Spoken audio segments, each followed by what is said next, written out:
Babashuaib, the correctional officer, born in Accra, Ghana, a Quranic researcher and a critical thinker based on religion, who does online lectures based on the guidance of the Quran on platforms such as Facebook, YouTube and TikTok since 2018. In Finland, and 13 years, QBE, in Classical Arabic and MSA in Quranic Arabic. The author of the Refer to the Quran, which helps every novice to understand the steps towards understanding the Great Quran and the guidance of God in it.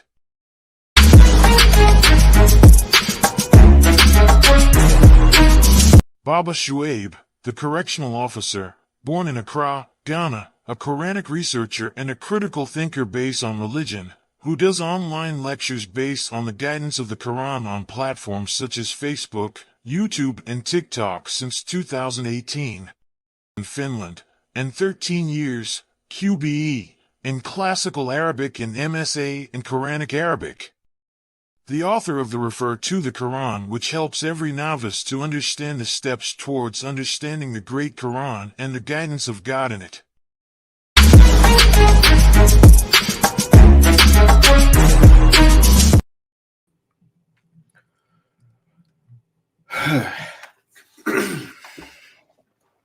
Assalamu alaikum, ladies and gentlemen. Peace be upon you all. Thank you all for coming. Yeah, I'm streaming live from TikTok, Facebook, YouTube, and Instagram. Yeah, I'm streaming live from Facebook, TikTok, YouTube, and Facebook. 4 live streams. So whichever platform you are using to watch me right now and you think that place is not convenient for you, you can jump to the next platform, right? So this is the first time I'm streaming live from Instagram. This is my first time doing Instagram live because I was waiting to get more than 1,000 subscribers. And thanks to God being gracious and merciful, I now have 1,000 followers on Instagram, more than 1,000 at least. So now I can do live stream, right? So I'm streaming live simultaneously on all these 4 platforms, right? Thanks to God. So if you're watching me from Instagram, right, and it's not clear enough for you, you can jump to Facebook. If Facebook is not clear enough for you, you can jump to YouTube. If YouTube is not okay for you, you can jump to TikTok, right? Where you get to experience more of the show than the other platforms, right? So me streaming live on TikTok, I spend more time on TikTok than the other platforms, right? So if you are on TikTok, the only thing you are going to miss is when I share the screen. That you'll be missing on something when I share the screen. However, if you want to watch the playback, then you can watch from YouTube. That is a preferable place to watch the playback, right? So thank you all for coming. This is babashuaib, the correctional officer. This is my way. I invite to God, Allah, by perception, I and whoever follows me, and glory be to Allah, for I am not among the idolaters. That's the mushriks, which is idolaters, right? You can say polytheist, you can say, mushriks as well. That's her. So let me give some shout outs. Salam to those on TikTok. I see Brother Rishi Green. I see you. I see Osibojata. I see you. How I'm good, bro. I see all those who are here. I see Elias. For those on TikTok, kindly share so other people can join. I see Bandland. I know other people will be joining on TikTok as well. So, but salam to you. Peace be upon you all. Then for those on Facebook and YouTube, I see Abdullah Abbas. Okay, let me highlight your question. I pinpointed down. Tariq Ayub, I see you. Salam. Abdullah Abbas. Fatima Chin. You and Quran. Is it on Quran? Quran una ummah. Okay, one Quran, one ummah. Peace be to you also. Ahmed Tijani, Wazi Musa, salam. Don Nuru, thank you. Salam to you. Sadi, salam to you. Abu Sisi, brother Sisi, I see you. Salam to you. Oyewole Hamedoski. Wow. Nigerian name with somehow Russian name or somewhere. Hamedoski, this name is not Nigerian. But Oyewole, yes, Nigerian, yes. Brother Kamal, I see you. Kamke, I see you. Salam to you. Rashid. So Bretia, I see you. Salam to you. Adam Harris. Fobaid, I see you. Yes, I see you. Let me see. Brother Isa Watson, I see you. Salam to you, brother. From South Africa, Cape Town. Afrim Skender, I see you. Salam to you. Peace to you all. Elvi Gongoli, Oscar Sanya, Rashitek Africa, Mahadi Ul Hassan. Yeah. Oluwa Seun Tijani, Dangana, Ndagi, Momadi Pedro, I see you. Musa Arabogo, Abdul Rashid Umar Embassy. Thank you all for Baid. Mohammed Alhaj Wangara, I see you. Salam. Balogun. Yeah, Balogun Olayika Yusuf, I see you. Abdul Rashid. Yusuf Jamiu. Wow. Now the people are coming a lot. I appreciate your presence. Thank you for attending. God bless you for supporting my lectures throughout the years. I think this is, I started in August 2018. Yeah, when I started doing live shows. I started via Facebook, and God being gracious and merciful to us has actually taken me that far. And thanks to God, people are now understanding what I represent. People thought I was just coming to just play with people's conscience and run away. But thanks to God, people are now seeing the reality that, yes, I'm fighting for a cause, and I represent nothing but the truth. So thank you all for coming. For those on Instagram, I see all those on this. I see Shaheen, Samhin, I see you. Brother Shaheen, I see you. I see Sister Dana, that is Danes 43. I see you. Salam to you. I see all those who are joining. They see the sophisticated idiot. Oh, salam to you. Brother, you choose as a name for yourself, okay? One Emir say, is it Emir Six Wisdom? Okay, salam to you. Thank you all for coming. Thank you for those on TikTok, the Instagram as well. This is my first time on streaming live on Instagram. So thank you. I appreciate your presence, all of you. Those I get to mention your name, and those I didn't. Brother Mohammed, yes, I see Mohammed Ali. I see you. Salam. Thank you all. Seidu Haidara, thank you. Yes. Badland said you came a long way. Yes, I came a long way, right? When I first came out, people think I was just, coming to just do my thing for a temporary and run away. Yes, but it's a pledge I made to God that I need to wake people up. Yes. Yes. And I'm going all out. Yes, thanks to God. Okay, so let's go with the topic. If you can see clearly, the topic says the Sunni Mushriks. You can see clearly the Sunni Mushriks. For those on TikTok, YouTube, Facebook, you can see the title, the Sunni Mushriks. Now, whenever I do a program and I talk about sectarians, or I talk about hadith books, or I talk about Sunnah, it's going to be fire, right? So, So there's a reason why I intentionally wear red and black. These people are easily to tell you, hey, haram, haram, haza haram. This guy is celebrating Valentine. Well, intentionally, I already have, already know I have red shirt, black. This is my style. I just intentionally wear this, right? And I know the mushriks who say, you see, I told you, this guy is kafir. Look, he's wearing Valentine, this thing. but yet you are in your houses hiding. You, the Mushriks, the Sunnis, you are hiding secretly, and also giving your wives and girlfriends gifts. We know you all, you the Mushriks. You think we don't know you, the Sunnis? We know you very well. Look at Saudi Arabia. Were they not celebrating Halloween? Saudi Arabia. They are now allowed to open alcohol, pub, and so don't fool yourselves, right? Okay. So let's go with the topic of today, right? So thank you all for coming. I appreciate your presence. We move on. So let me play a short video, right? This video is very interesting. As usual, what I do, I play the video, you get to hear it, then I repeat it, then I tell you what is going on so that you get the gist of whatever is happening, right? And there's a reason why I play the sectarians video, so that you get to understand what is going on around you, right?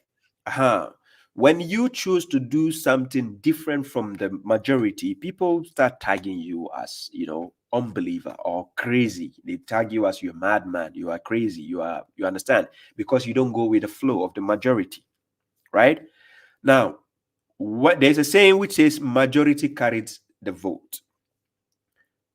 According to the Quran, majority of the people who do everything, they are fools.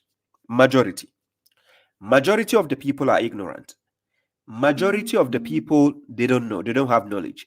Majority of the people are sheeple. Majority of the people are easily offended by the truth.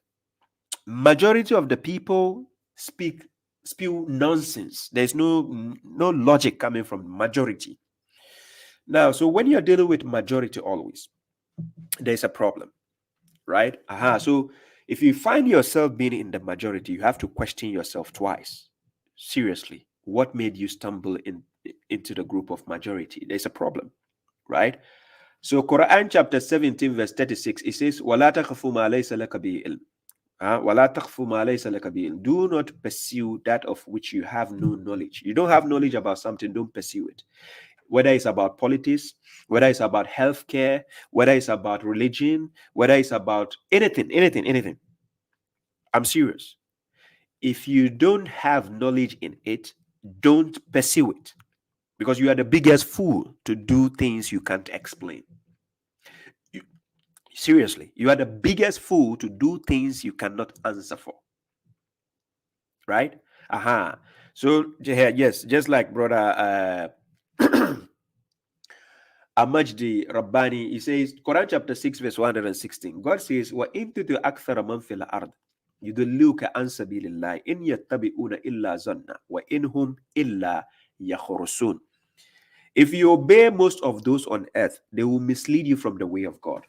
Do you know the reason why? Because they only follow assumption while they are only guessing, right? Majority. Do people like to guess? You understand? You tell them, hey, you think this is this?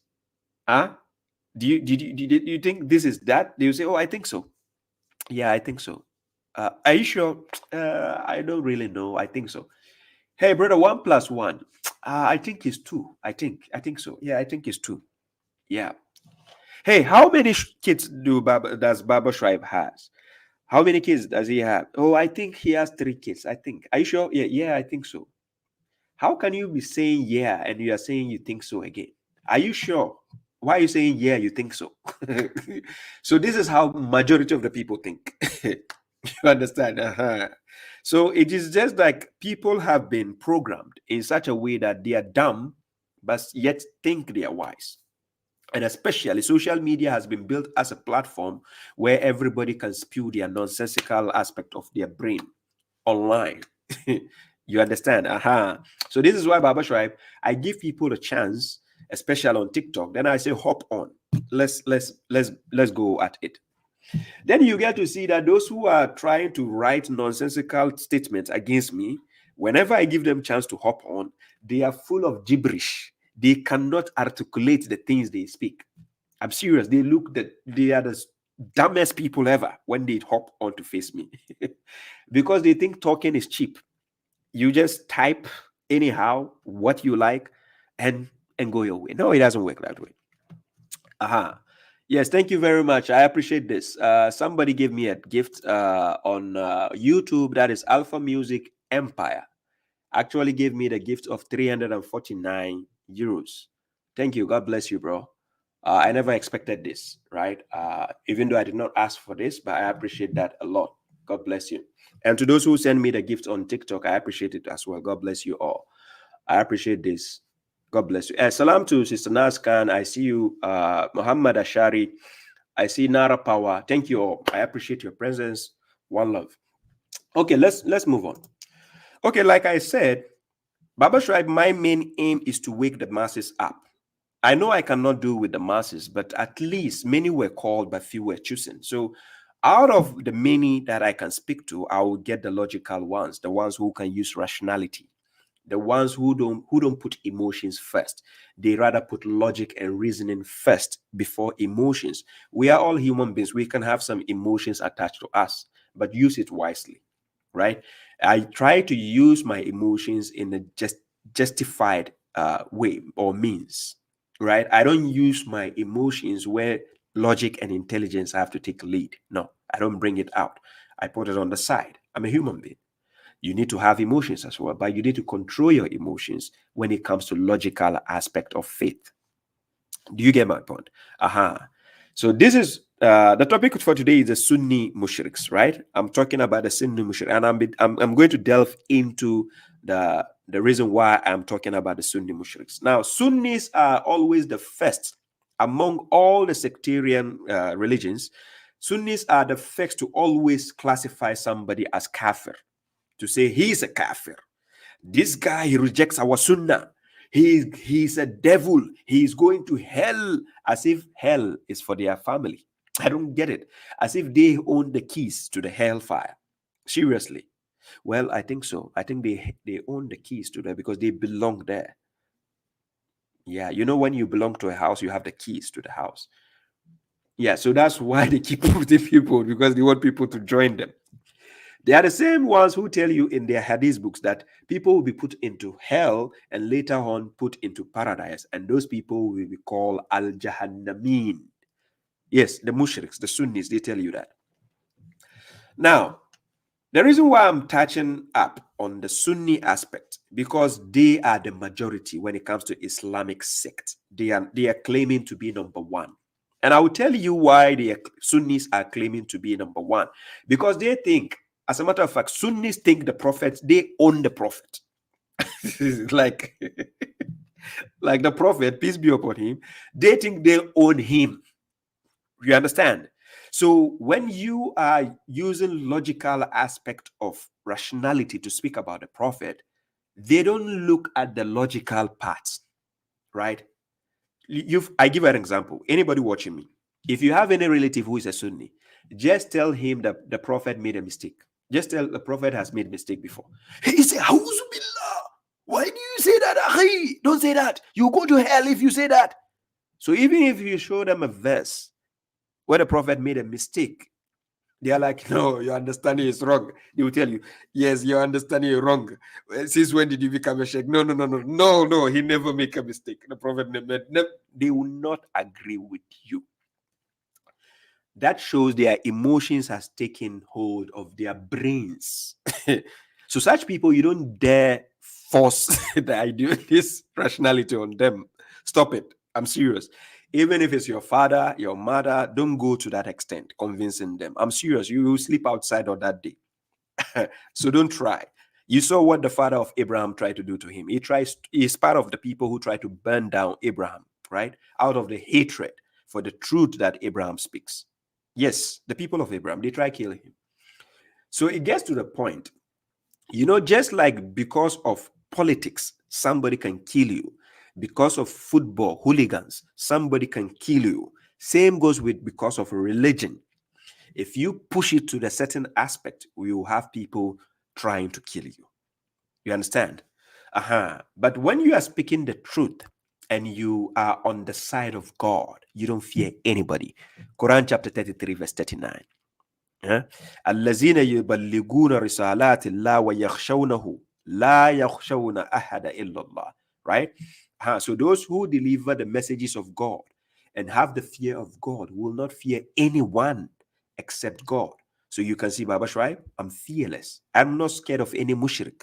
It is about intellectual battle. Let's face it off and see who will be at the laughing end. That's all I ask for. Now, when you are intellectually weaponized, mushriks are scared of you. They cannot have one-on-one interactions with you. So what they do is they tell their audience, avoid that guy. You see that guy, babashuaib, correctional officer, he's a kafir. You see, he's wearing a necklace. He's going to hell. Do you think God belongs to your garbage doctrines? He will put me to hell because of this? Seriously? because babashuaib is wearing, or babashuaib is wearing red and black. They will say Valentine. So God is going to put me to hell because of this. Ladies and gentlemen, brace yourself. You are going to start laughing seriously. So let's go to the hadith. Okay. Oh, sorry. First of all, let me let you understand this. When we say sunnah, right? When we say sunnah, according to the Quran, sunnah is different from according to the hadith. When I say the hadith, I'm talking about the garbage hadith. I'm not talking about the real hadith, which is the Quran. No, there's a difference. babashuaib, if you ask me, I believe in hadith, I will tell you, yes, I believe in hadith. But the question is, which hadith? Which one are we talking about? The original one or the fake one? You all know the original one. That is the book of God. Quran chapter 39, verse 23. And Quran chapter 52, verse 34. He challenged them, فَلْيَاتُوا بِحَدِيثٍ مِثْلِهِ إِنْ كَانُوا صَادِقِينَ. Bring an hadith like the Quran if you should be truthful. Bring it. So the garbage books you have, is it like the Quran? The answer is no. And God says the one of the Quran is the best hadith. So which means God knows you have garbage hadith out there. Yes, you have trash. Yes, He knows. Now, however, the reason why God's hadith is preferable, He put a superlative instance to make you decide or think and know that this is the best. So don't use those garbages out there. Seriously. Because if you have children, I'm giving you an example. Let's say you have 2 kids, right? And then you take this cap, babashuaib's cap, and then you say, this is the best, but I'm going to give you this. The moment you say this is the best, your son or daughter doesn't like the average one. Your son or daughter will go for the best because you already said this is the best. So it takes a fool to leave the best to take what is not actually even good. Do you get my point? So I'm going to show you how to understand the fake side of what these people have created as a parallel religion to the Quran. There's a difference. So when I say the Sunni Mushriks, they have actually associated their doctrines or their dogmas to the deen of God, right? So that's why they call themselves Ahli Sunnah. When we say Ahli, it means the people of Sunnah, right? And then out of the Ahli Sunnah, you have the Wal Jama'ah, Ahli Sunnah Wal Jama'ah. Then you have the Salafiyah, you have the Qadiriyah, you have the Wahhabiyah, you know them, yeah? They are there, you know them. I don't need to mention all this, you know them. But they call themselves Sunni, right? And out of these scholars they have these scholars which they take as their mazhab, their school of thought. We have the ones who follow Maliki, Hanbali, Shafi'i, Hanafi. So you know them. I don't need to say much. Okay. So thank you all for the gifts on TikTok. Okay, let's move on. So now to understand when these people say Sunnah, they are trying to say the way of life prescribed as a normative for what? For Muslims on the basis of the teachings and practices of the Prophet and interpretations of the Quran. So it's 3 meanings. Number 1, they say the way of life as prescribed for the normative for Muslims on the basis of the teachings and the practices of the Prophet and interpretations of the Quran. Now, if you ask the Sunnis who defined this word as such, the last time I checked, it wasn't the Prophet who defined what Sunnah means. No, it wasn't. So in their Hadith books, the scholars describe this as such. So they describe that There's the way of life of the prophet based on his teachings, number one. Then they will say his practices, number two. And then they will say the interpretations he gave based on the Quran. But yet these scholars still rely on their tafasirs and their undead ancient scholars to explain certain verses to them. So if the prophet actually did interpretations of the Quran, why do you have the book of tafsirs all over around? You have Ibn Taymiyyah, you have Qurtubi, you have Ibn Kathir, you have Ibn Abbas, you mentioned them. You know them, right? You have Al-Bagawi, you have At-Tabari, you keep mentioning the list. They keep going. Jalalain, keep going. So if the prophet, you say his sunnah does the interpretations of the Quran, then why do you have all these nonsensical books? What are they for? Confusion. Yeah. So we haven't even gone to the hadith yet. You know, they have the hadith. They say, Akhi, you can't follow the Quran alone. You need Quran and Sunnah. You have the, what is the Sunnah? Then they say the hadith. You have to go to the Kutubu Sitta. You have to go to, you understand? So when we say the Sunnah, in actual sense, they are telling you the hadith. Because if you tell them, where do I find the Sunnah? You don't find it anywhere by the hadith books. That is them. Their scholars gave it that definition. Sunnah. So it means hadith. So when you hear any mushrik talking about kitabi was sunnah, it means the Quran and their garbage books. Do you see what they mean by kitab was sunnah? Okay. Now, sunnah according to the Quran, right? As mentioned in Quran chapter 4, verse 26, or Quran chapter 33, verse 62, or Quran chapter 48, verse 23, or Quran chapter 33, verse 38, where God says sunnatullah. Now, an inherited pattern of thought or action, if it is based on the Quran, it's an inherited pattern of thought, or it can be an action, inherited. As mentioned in Quran chapter 4, verse 26, sunanan, and then chapter 33, verse 38, that is sunnatullah, right? Then we have it as specific practice of long standing. As example, chapter 33, verse 62, or Quran chapter 48, verse 23. Good? Okay. So now, since you understand the difference between what the sectarians call the Sunnah and what the Quran calls the Sunnah, there's a big difference. As a matter of fact, let me tell you something about how this instance work when it comes to Islam. There are words you see sectarians using that is not the understanding embedded in the Quran. There's a difference. For instance, you hear them saying Sunnah of the Prophet. They will say Sunnah to Nabi or Sunnah of the Prophet. It doesn't exist in the Quran. You will never find a single verse where it says Sunnah to Nabi. It doesn't exist. The Prophet doesn't have a Sunnah.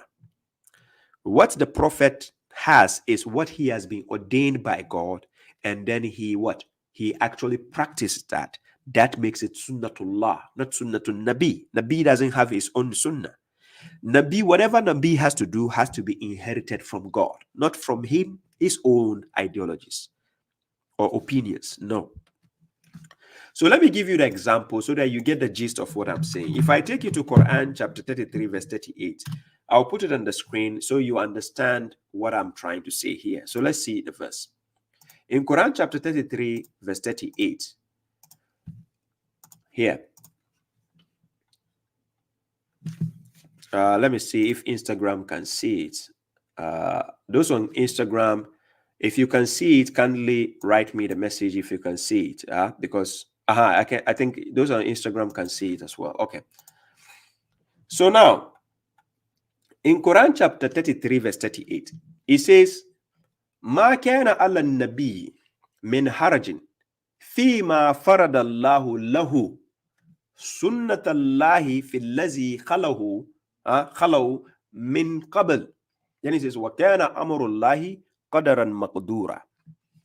There is no guilt upon the prophet concerning what God has ordained for him. So if God has ordained something, we will see it in the book of God. This is where God gives the farad.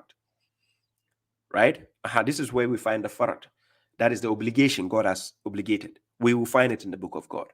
If it has not been obligated in the Quran, it's not part of Islam. Do you get my point?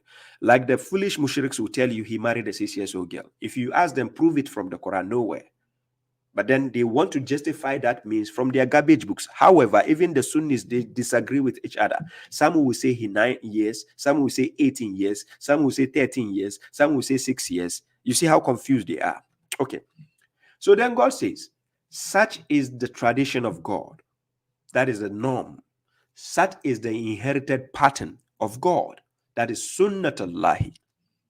Then it says, among those who passed before. So even the prophets who passed before him, God ordained certain things they have to do. And that is what we call sunnatullahi, not sunnatun nabi. Nabi himself doesn't have a sunnah. Do you get the point? So then God says, and the command of God is a decreed fate. وَكَانَ أَمْرُ اللَّهِ قَدَرًا مَقْدُورًا. Because it is based on the command of God that you have what we call sunnatullah. Because it's an inherited pattern from who? From God, not from Prophet Muhammad. So the foolish mushriks, what they do is they created another form of invention. That is a bid'ah. What they call it bid'ah, right? The innovation. They innovate new things, created a book, Sahih al-Bukhari, Sahih al-Muslim. Prophet Muhammad has no idea about these books. They never existed at this time. He never gave anybody these books. The scholars are the ones giving you these books, right? Now, so these books they created, now they are telling you that the prophet has a sunnah. And what is the sunnah? Long beard. What is the sunnah? He married a 6-year-old girl. What is the sunnah? He sleep with his wife, 11 women in one night. What is his sunnah? What they will tell you, even if his wife is having menstruation, he will do istinja and then sleep with the wife. What again? You give me the list. A lot. Uncountable, right? So now, if you don't understand the difference between what God says and this parallel religion they created, which is the Sunni Mushriks, because the reason why I'm using the other number one, yes, somebody says, Shia for Life says he has been bewitched. They say he was bewitched. These are all coming from the garbage hadith.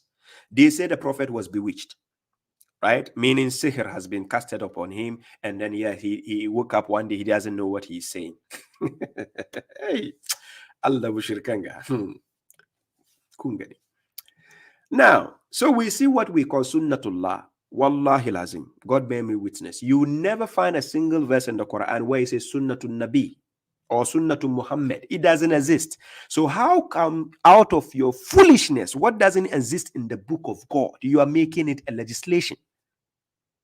After your own hadith books is telling you, your own hadith books, the ones you follow, it is saying in Sahih al-Bukhari 2155. Listen carefully. 2155. It says, Man ishtarata shartan laysa fi kitabillah fahuwa batil. Your own hadith books is telling you, whoever, man ishtarata shartan, whoever imposes a condition which is not found in the book of God, that condition is what? Batil, invalid. So if you bring a condition in Islam, and that condition cannot be found in the book of God, your condition should be put in the garbage can. I'm not saying it, your own hadith books say it. Of course, I don't agree with the hadith books. I don't need your hadith books to tell me something before I do it. Quran is enough, right? Because God is asking, فَبِأَيِّ حَدِيثِ بَعْدَ اللَّهِ وَآيَاتِهِ يُؤْمِنُونَ. The garbage books you have, they are not the verses of God. They are not the books of God. So why am I even wasting my time? But I'm doing that to wake up the wise people among you, because not all who follow hadith books are foolish. No, we have wise people who are yet to come across the truth. Most of you were already like that, sectarians. I was once a sectarian myself. You understand? So then God guided me, right? I was once foolish like you before, and God guided me. I was once a mushrik like you, and God guided me. So yes, in order to wake you up, I need to tell you if you are a mushrik. If you're a fool, I need to tell you so I can wake you up faster. Do you get my point? So it is just like when somebody is sleeping, you wake him up, he doesn't want to wake up. You have to now tell him the house is burning. He'll wake up. I'm serious. You try it and see. Don't go and do it to your landlord, oh, please. When he sack you, me, I cannot help you to pay rent, please. Okay. So, when these people who call themselves the Sunnis, the reason why they are mushriks, in Quran chapter 7, verse 33, let me put the verse on the screen. Quran chapter 7, verse 33. The reason why I call them mushriks, listen carefully, why I call the Sunnis mushriks. Kul إنما حرم ربي الفواحش ما ظهر منها وما بطن والإثم والبغي بغير الحق. Then he says, وَأَن تُشْرِكُوا بِاللَّهِ مَا لَمْ يُنَزِّلْ بِهِ السُّلْطَانِ وَأَن تَقُولُوا عَلَى اللَّهِ مَا لَا تَعْلَمُونَ. God says, say, he's telling the messenger to tell you, my Lord only forbids obscenities, fawahisha, what is apparent thereof and what is hidden. So obscenities, even if it is hidden or apparent, God forbids it. Then it says, of sin. And when we say al-ithma, this is a deliberate sin. You do it intentionally. This is the ithma. Then it says an oppression, right? Oppression without right, with no justice. You go and oppress somebody without justice. Now, what people don't understand here, when we say oppression without right, it's just like when somebody steps on your foot and you want to retaliate. In the eyes of some people, that is oppression because they didn't see when it started. When the first person stepped on you, nobody saw it. When you retaliate in the eyes of other people, it is oppression. So God says oppression without right. You can oppress somebody when they oppress you. For anybody who doesn't understand this, Quran chapter 42, verse 40. If somebody does evil to you, you can retaliate. Of course, however, to pardon is better, but to retaliate is never wrong according to God. You slap me, I slap you. An eye for an eye. It is never a bad thing to do. But however, you can consider which is a better option. But yes, it doesn't mean if you retaliate, it is bad. No, it's not. Okay. So oppression without right. To oppress people without any justification, it is wrong by God. It is haram. And to associate others with God, for which he has not sent down any authority, that is also haram. So when you associate something with God and he has not given you permission and he has not given you authority, that particular association you did is haram, is forbidden by God. Do you get my point? So now, you the Sunnis, you formulated a para-religion. You call yourself Sunnis. Prophet Muhammad was not a Sunni. Quran chapter 27 verse 91, the Prophet himself says, wa umirtu an akuna minal muslimin, and I have been commanded to be among the Muslims, or of the Muslims. Who are the Muslims? The submitters who submit to God alone. So if Prophet Muhammad has been commanded to be of the Muslims, how on earth all of a sudden we have Sunni religion? The Sunnis are claiming we are the Sunnis. We follow the Sunnah of the Prophet. Yeah. When did he tell you he has a Sunnah? Also, not knowing their own books formulate all these things. But before we go to the evidences from the Hadith books. And God says, and to say what you do not know about God, it is haram, is forbidden. Yeah, to say what you do not know about God, it is forbidden by God. But what do you find most of the so-called people out there, especially the Sunnis, what do you see them doing? They say things they cannot prove. I'm serious. You ask a Sunni, is 5 salat in the Quran? Yes. He'll tell you, yes, it is. Prove it. He doesn't know. Yet God says in Quran chapter 17, verse 36, وَلَا تَخْفُ مَا لَيْسَ لَكَ بِهِ عِلْمٍ. Do not pursue that of which you have no knowledge. إِنَّ السَّمَعَ وَالْبَصَرَ وَالْفُؤَادَ كُلُّ أُولَٰئِكَ كَانَ عَنْهُ مَسْئُولًا. Indeed, the hearing, the eyesight, and the mind, all those will be held accountable thereof. They have questions to answer. Kullu ulaika kana anhu mas'ula. When we say mas'ula, something to be questioned. God did not give you these faculties in vain. He gave you for a reason.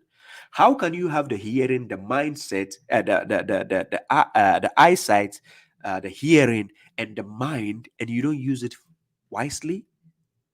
Seriously? What is wrong with your reasoning? Okay. So what these mushriks do is they associate things with Islam when God has not given them permission. Number one, you call yourself a Sunni, you are a mushrik. You can never prove it anywhere in the book of God where God asks you to become a Sunni. As a matter of fact, let me see if I can find this one video whilst I'm still talking, and I will show you what one of their own prominent scholars said, right, concerning tagging yourself as a Sunni or Shia, or you just anything you tag yourself. Let's see one of your scholars what it says. Where is it? Do I have it somewhere here? Is it? Just a second. Is it? If I don't find it, then we have to. I found a video. Let me put it here. I'll play the video. You get to hear. This video is by Zakir Naik. Listen what he said. There is no Shia Sunni in Islam, and there is no sect in Islam. The Quran says in Surah Anam, chapter number 6, verse number 159, O Prophet, anyone who makes division, who makes sects in the religion of Islam, you have nothing to do with him. There is no Shia Sunni in Islam, and there is no sect in Islam. The Quran says in Surah Anam, chapter number 6, verse number 159, O Prophet, anyone who makes division, who makes sects in the religion of Islam, you have nothing to do with him. There is no Shia Sunni in Islam, and there is no sect in Islam. The Quran says in Surah Anam, chapter number 6, verse number 159, O Prophet, anyone who makes division, who makes sects in the religion of Islam, you have nothing to do with him. There is no Shia Sunni in Islam, and there is no sect in Islam. The Quran says in Surah Anam, chapter number 6, verse number 159, O Prophet, anyone who makes division, who makes sects in the religion of Islam, you have nothing to do with him. Okay, so you heard it clearly, right? Because if babashuaib is saying it, already they hate me so much, so they cannot accept it coming from babashuaib, right? This is Zakir Naik speaking for them. Zakir Naik is telling you there is no Shia Sunni in Islam. This is the bitter truth. And I keep telling you, bitter truth is better than sugar-coated lies. But if all of a sudden you, the ordinary person out there, the Dick, Tom, and Harry, goes to tell somebody there is no Shia Sunni. Hey, who are you? When did you wake up? Who told you? We are the Sunnis. I'm proud to be a Sunni. Then the Shia will tell you, I'm proud to be a Shia. You're proud to be what God never asked you to be. You're proud to be what your prophet was not and will never be. And you are proud. So you are proud to be a fool. Because this is what you are telling us. Quran chapter 2 verse 130. وَمَنْ يَرْغَبُ عَنْ مِلَّةِ إِبْرَاهِيمَ إِلَّا مَنْ سَفِيهَ نَفْسَهُ. Who would desire other than the creed of Abraham, if not one who fools himself? So you have a creed. You have a Sunni creed. It's a creed. You follow, it's a principles of your belief. You have a system of principles that you follow. That is the Sunni doctrine. That is the mazhab you follow. You make yourself an Aqidah. You follow. So you hear many a times they tell you what is your Aqidah, or they ask you what is your manhaj. That is the methodology. Or where they tell you what is your qiyas. The way you do things, a measure in which you do your things. They will ask you all this. So you are proud of a sect your prophet was not, God never asked you to be, and you are proud. And you are telling me, babashuaib, that you are proud. You are the dumbest fool ever. I'm serious. Seriously, you are the dumbest fool ever. How can you be proud of something your prophet was not? And how can you be proud of something God never gave you? Are you not a fool? Because God says, do not pursue that of which you have no knowledge. But what do? Hey, we follow the majority. We are the Sunnis. Look at these people. They are the Quraniyun. Oh, why are you calling them Quraniyun? Why are you calling us Quraniyun? Oh, because they said we should follow the Quran alone. So they are kafirs. Seriously, somebody following the book of God, you tag him as a kafir. Do you understand the meaning of kafir? A rejecter, a disbeliever, an ungrateful person. That is a kafir. So somebody who who who has pledged to follow the book of God. Okay. Let me make it simple. You say we, the ones who follow the Quran, we are kafirs. Let's go and listen to your prophet in the hadith. The reason why I say your prophet in the hadith, the prophet of the Quran is different from the prophet in your hadith books.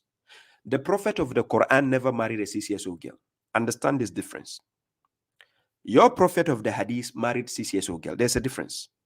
We have an imposter and the real person. The real person is the one of the Quran, the one who brought the Quran. So let's go to your hadith book and go and see something. Let me help you out. In your own hadith book, and let me share it on the screen so people can get to see the hadith and to learn for themselves, right? So let me do this. I'll highlight it so that you get to see it. But unfortunately, for those on TikTok, you cannot see it clearly. So what I'm going to do is I will highlight it in a way that people can see it clearly. So let me share it on the screen, right? Okay. So for those on Facebook and YouTube, I'm sharing this on the screen. I hope you can see it. If you can see it, let me know. If you cannot see it so that I can maximize it. Let me see. Yeah. So for those watching from Facebook and YouTube, I don't know if Instagram can also see. Let's see. Instagram can see. I don't know if it's clear enough. If you're watching from your phone, it will be clear enough, right? So for those watching from the phone and for those watching live on the computer or something, you can see it clearly, right? Okay. So this is the hadith. You find it in Sunan Ibn Majah 215. It says, it was narrated that Anas bin Malik said, the messenger of God said, God has his own people among mankind.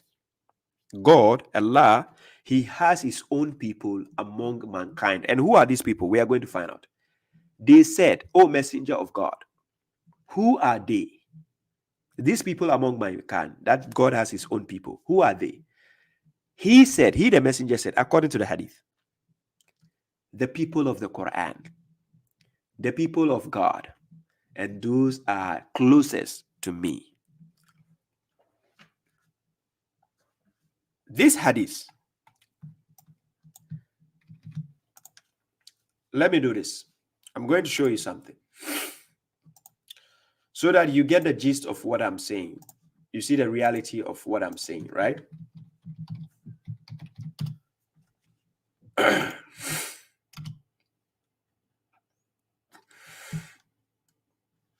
So let me see if I can put it on the screen here.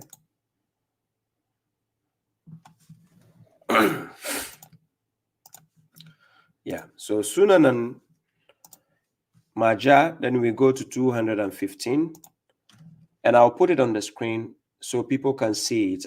You can go to sunnah.com, right? When you go to sunnah.com, then you put the hadith number 215, right? So I scroll it and I take you to that hadith. Then you see it for yourself clearly, and I will zoom it for you to see it on the screen, right? Okay. So this is the hadith I'm going to put on the screen. Yes. So 215. Yeah. Okay. So let's do this.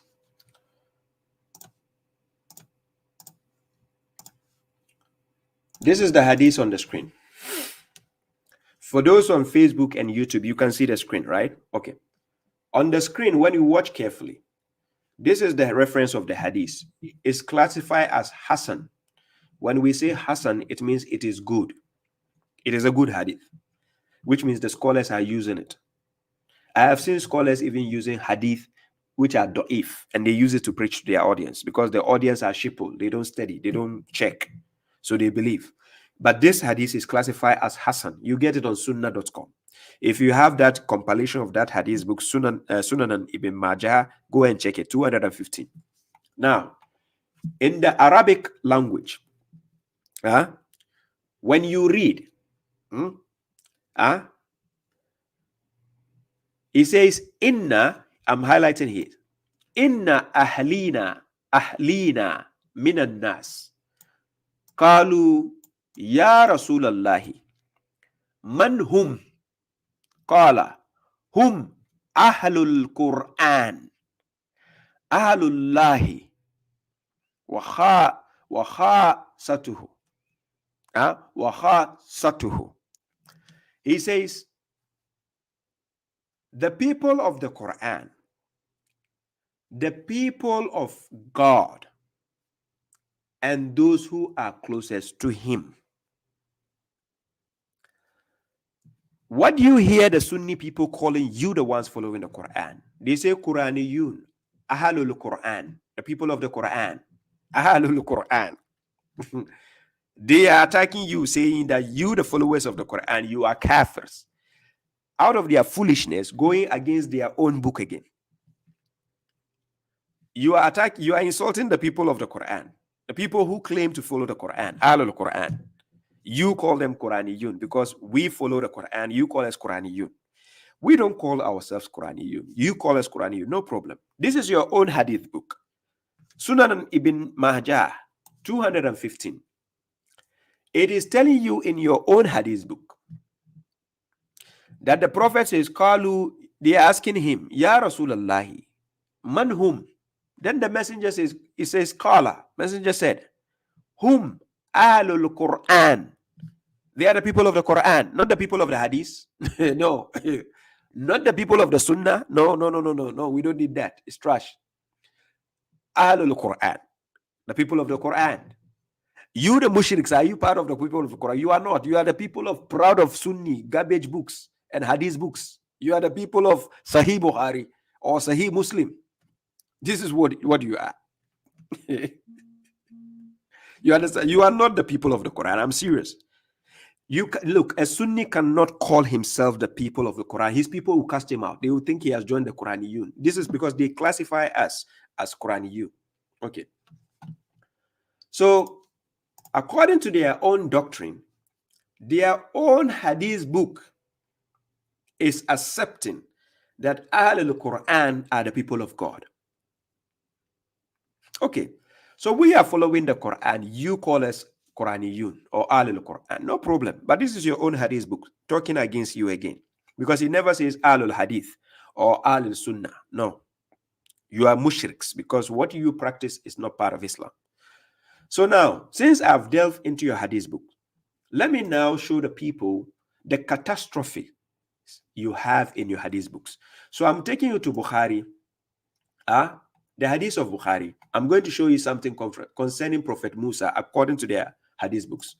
Sahih al-Bukhari 278. Ladies and gentlemen, brace yourself for this. You are going to laugh on this hadith. Sahih al-Bukhari, right? 278.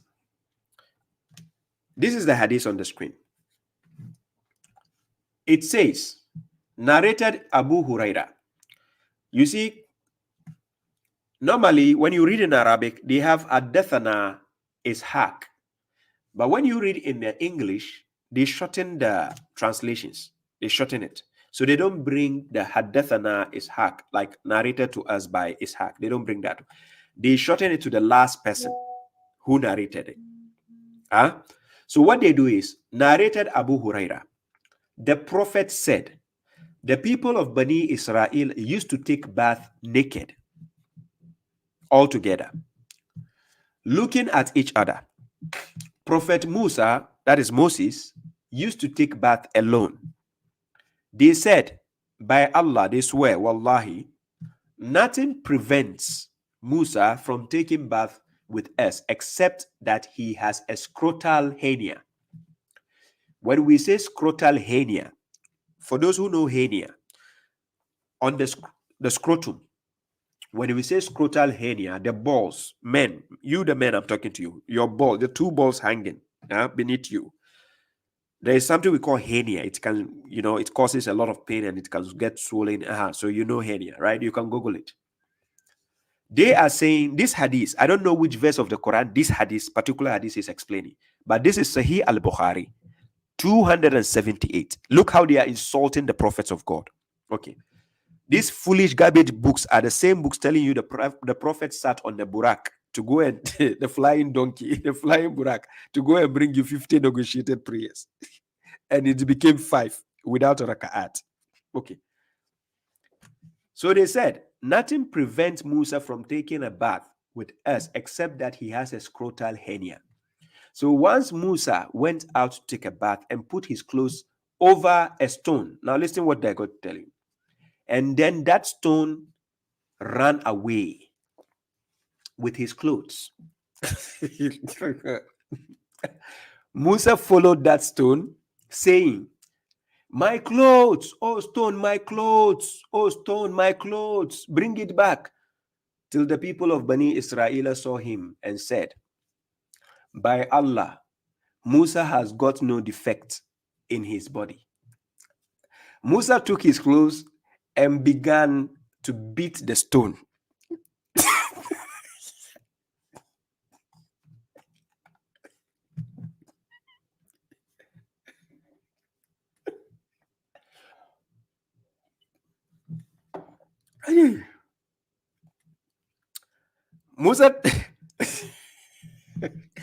Musa took his clothes from the stone and started to beat the stone. I don't know how he beat him. Did he kick him, slap the stone? Stone. He slapped the stone, he kicked the stone. That's how he beat the stone. Abu Huraira added, by Allah, there are still 6 or 7 marks present on the stone from the excessive beating.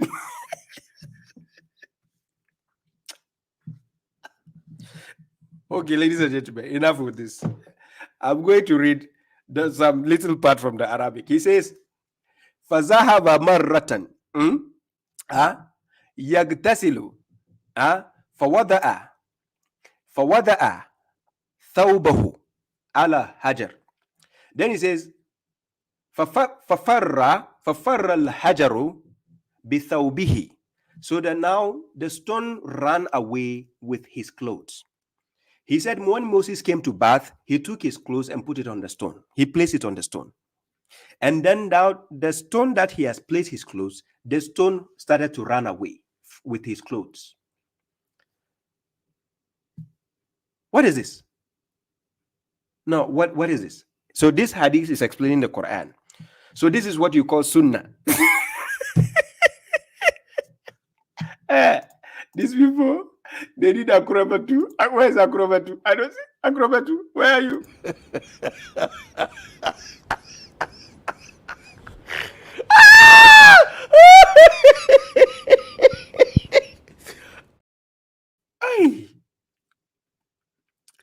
So Moses put his clothes on the stone and the stone ran away. So he chased the stone and said, oh, stone, come here, come, I have my clothes on you, come, stay, hey, stone, my clothes, So when the stone stopped, he went to the stone and started beating the stone.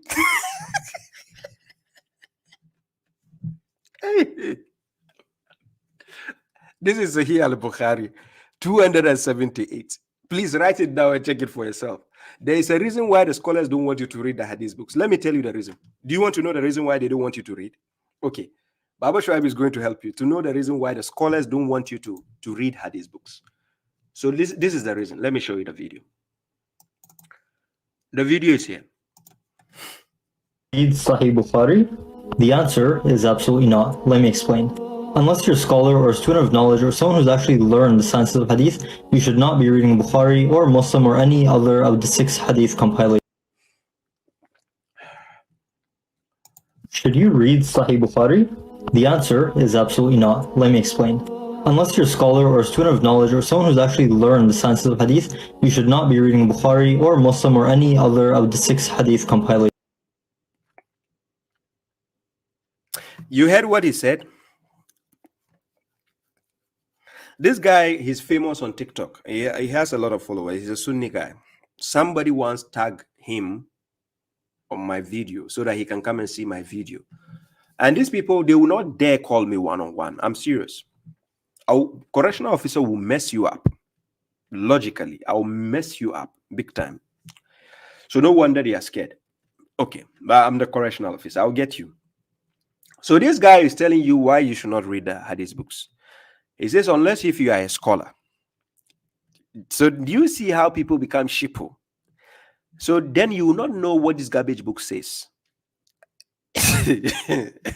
So please, anybody who has this hadith, the reference, you ask the scholars which verse of the Quran does this hadith explain? The one I just quoted, Sahih al-Bukhari 278, telling you Musa put his clothes on the stone and the stone started running, right? It ran away with the cloth. And then Moses started shouting, stone, come back, my clothes are on you, come. And he started running naked. Moses was running after the stone, naked. Ladies and gentlemen, naked. So which verse of the Quran does this garbage explain? Which verse? You tell me, be honest. Which verse? To the extent they are insulting your prophet Musa alayhi salam, telling us that he has a scrotal hernia. So Moses was running naked. So they are watching the hernia grown on his testicles, and they can see it. And then subhanallah.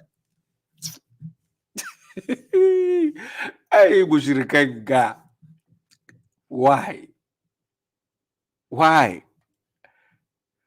And then you see the foolish mushriks becoming emotional. Yeah, this is your garbage book. Sahih al-Bukhari 278. Go and look it up. Sunni.com. Check it. Okay. So this is the hadith telling you about Musa. This is Sahih al-Bukhari. Your scholars classify it as Sahih. They said these garbage books explain the Quran. A book the Prophet never gave you. You say it's explaining the Quran. Oh, okay, no problem. That is your own Sunni religion. That is not Islam. We don't know this garbage. Now, the next instance where I'm taking you to one hadith these people like to quote. It's Jami al-Tirmidhi, 2641. So let me put it on the screen. Right?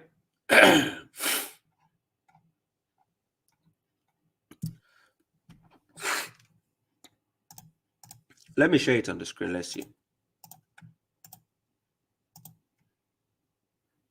Yeah, no problem, Rishi. Good luck. So I put it on the screen. Let's check the hadith. In Jami al-Tirmidhi 2641. Write it down. Abdullah ibn what? Amr. That is Abdullah ibn Amr narrated that the messenger of God said, what befell the children of Israel will befall my ummah, step by step, such that if there was one who had intercourse with his mother in the open, then there will be someone from my ummah who will do that. Listen carefully. Indeed, the children of Israel split into 72 sects, and my ummah will split into 73 sects. All of them are in the fire. Listen, all of them will be in the fire except one sect. So here, according to this hadith, the prophet is encouraging sectarianism. He's encouraging that. So he's trying to let you become a sect. And that's why we have the Sunnis. They are proud. They think Islam is for them. Yet they are not Muslims. They are Mushriks. He said, and which is it, O messenger of God? He, the messenger of God, said, what I am upon and my companions, meaning what they are upon, what he is upon and his companions. What is he upon? No, seriously, what is the prophet upon? What is he upon? Okay, now let's go to the prophet of the Quran. Let's go and see what he was upon. Okay, so now we go to the prophet of the Quran. I'm going to help you to understand, according to your hadith, it says what he is upon and his companions. Now we leave the garbage books. We are going to the book of God. Let's go and check what the prophet was upon, right? Okay. So Quran chapter 6, verse 161. Chapter 6, verse 161. Now let's check. Ya salam, Mubarak Abdullah. You are welcome. Aha. So this is on the screen. Quran chapter 6, verse 161. Kul innani hadani rabbi ila siratin mustaqim. Dinan kiyaman millata Ibrahim hanifa wa ma kana minal mushrikeen. Say, indeed, my Lord has guided me to a straight path, an upright religion, the creed of Abraham, the Orthodox, for he was not of the idolaters. So you see what Prophet Muhammad was upon. He was upon the millata Ibrahima because God guided him to it. How did God guide him in the first place? How did God guide him in the first place? Quran chapter 16 verse 123. God told him, ثُمَّ أَوْحَيْنَا إِلَيْكَ أَنِ اتَّبِعْ مِلَّةَ إِبْرَاهِيمَ حَنِيفًا وَمَا كَانَ مِنَ الْمُشْرِكِينَ. Then we inspire to you, Muhammad, to follow the creed of Abraham, orthodoxly, for he was not of the idolaters. Do you see? So now, according to you, your fabricated books, if you say the prophet said, those who are upon what he is upon, and his companions, what he is upon with his companions, we check the Quran. Since you, the sectarians, admit that the Quran is the epitome of the faith, because it is the number one, you said it, you yourself, hypocritically, you accept that the Quran is number one. You, the Sunnis, or the Mushriks, you call yourself, you accept the Quran is number one. So if the Quran is telling you Prophet Muhammad followed Millat Ibrahima, listen carefully, then out of your foolishness, you are following what is not Millat Ibrahima, then you are a fool. Because Quran chapter 2 verse 130, it says, وَمَنْ يَرْغَبُ عَنْ مِلَّةِ إِبْرَاهِيمَ إِلَّا مَنْ سَفِيهَ نَفْسَهُ. Who will desire other than the creed of Abraham, if not one who fools himself? So automatically you are a fool. I'm not saying it. The words of God. Clear. Okay. So what happens here is, based on the hadith I just read, the hadith is telling you that the prophet says there will be a lot of sects, 73 sects, but out of the 73, only one will succeed. And according to the Sunnis, they will say, oh, we are, because he's talking about the Jama'ah, we are the Ahl Sunnah wal Jama'ah. It is us. Do you get the point? They will say it is them out of their foolishness. So if you are next to any sectarian, especially the Sunnis, they venerate the hadith books over the Quran. To them, the Quran doesn't make the final decision. They are liars. I'm serious. Any Sunni you know, they will hypocritically tell you the Quran is number one. They are liars. Wallahi lazim. Hadith is number one to them. What hadith says is final. What Quran says is not final to a mushrik. That's why he's a mushrik. A mushrik is somebody who associates things with something he doesn't have authority. So Quran chapter 7 verse 33. وَأَن تُشْرِكُوا بِاللَّهِ مَا لَمْ يُنَزِّلْ بِهِ سُلْطَانًا وَأَن تَقُولُوا عَلَى اللَّهِ مَا لَا تَعْلَمُونَ. These are haram. They are haram to do. And this is what sectarians do, especially the Sunnis. And that is why I call them Sunni Mushriks. Wallahi, wallahi. If you are a Sunni, you are a mushrik. Wallahi, I'll tell you to your face. You know me. You are a mushrik. Go and bend the sea. Okay. Let's continue. So now, let me play this video by Asim Al-Hakim. Get to hear what Asim, this guy, I see him as a comedian. I'm serious, he's a comedian, in fact. So let me put his video, then you can see what kind of comedian he is, right? He's ridiculous, that guy. But I like his comedy, though. So let me play Asim Al-Hakim. Listen to Asim Al-Hakim. Muslim homes you come, you would never see a portrait of the family head, let alone of the girls and their children and the extended family hanging on the walls. In a Muslim home, you will not find idols of Buddha or an elephant or dolphins made of crystals. Why? These are artifacts. These are beautiful souvenirs we bought when we traveled to foreign countries. They don't have this simply because the Prophet sallallahu alaihi wasallam said, the angels do not enter a house where there's a statue or a portrait or a dog.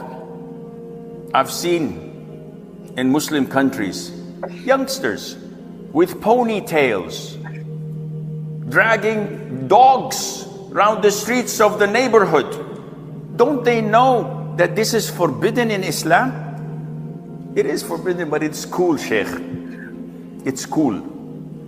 Well, this coolness is causing you and your parents a great deal of hasanat. The Prophet says, alayhi salam, whoever keeps a dog in his house that is not a shepherd dog and is not a dog for hunting, for game, Allah would deduct from his hasanat every day the weight of Mount Uhud. Who among us can afford Mount Uhud of hasanat per day? And this is happening every single day. So a Muslim home does not have these things that go against Islam. And it's not me who's saying it's haram, it's our Prophet Muhammad alayhi salatu wasalam, who we pray every single day that Allah would resurrect us under his flag. If we manage to scrutinize our homes when we go back and check, is my home a Muslim home? Am I living an Islamic life as Allah wills it? Or am I Dr. Jekyll in the masjid, Mr. Hyde when I go to my home? This is a very important point that each and every one of us should adhere to. We have to walk the talk. We have to implement what we know, because this knowledge will backfire if we don't implement it and apply it. Ladies and gentlemen, I feel like crying. You know why I feel like crying? Because of the nasheed. The nasheed at the background. If you have watched my last lecture, I told you about the nasheed. Be careful. When you hear the nasheed, they can be saying the dumbest thing on earth. They can be saying the dumbest statement, but you think they are saying something beautiful. I'm serious, because of the nasheed at the back. So you hear, Now, whenever you hear the nasheed, there's a problem. I'm serious. These people are going, are going to damage your brains. They are going to cause the hypnosis. They are taking you into the hypnotic stage. I'm serious. Look, the Sunnis, they can be saying the dumbest shit ever in life, but you hear the nasheed at the back, then it makes it like like appealing. So you'll be hearing, hey, Allah mushrikanga, hey. Like, seriously, what is wrong with these people? Okay, let's examine what he said. Ask him, I like him. I like the guy. He's a comedian. Mind you, he's charging $100 per, is it for 30 minutes, right? For consultation. I don't know if he plays nasheed on the counseling line. Okay. let's continue. Yeah, Salam SS, I see you. Let's listen to Asim Alakim, right?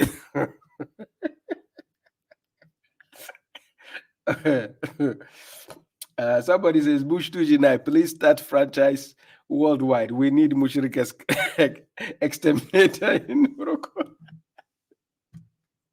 I need to start doing that, inshallah. Hey. So, ladies and gentlemen, correctional officer is telling you, beware of the nasheed. If you hear any Sunni and he's going to talk and you hear nasheed, please beware. I'm serious. I'm serious. Beware if the nasheed comes on. So let's go and break it down.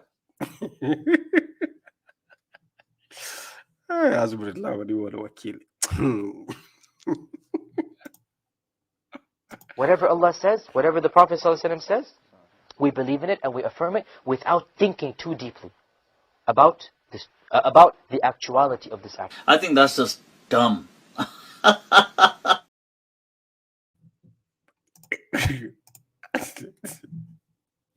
Okay, let's go. For the sake of time, let's go forward. Okay, Asim, let's listen to you again. In our Muslim homes, you come, you would never see a portrait. So Asim al-Hakim is trying to justify the hadith. There are hadiths telling them that if you have picture or a dog at your home, the angels will not come, right? We are going to check if it makes sense. Of the family head. He says you never come to a Muslim home and you find a picture or a portrait of the family head, meaning the group picture of the family. According to them, it is haram. Like, we never find it in the Quran, but it is haram according to the Sunnis. Because remember, their religion is different from that of the Quran. They are not Muslims. Wallahi, wallahi. They are mushriks. Yeah. I'm not joking with you. Sunnis are mushriks. They are not Muslims. Yes. Anybody who calls himself a Sunni, I played their scholar, Zakir Naik. You heard. He said there's no Shia Sunni in Islam. So I'm not, their scholar said it. So Sunnis are mushriks. So when they are telling you something is haram, they are talking from the hadith, not the Quran. Okay. Let alone of the girls and their children and the extended family hanging on the walls. In a Muslim home, you will not find idols of Buddha or an elephant or dolphins made of crystals. So according to him, having crystals, listen carefully.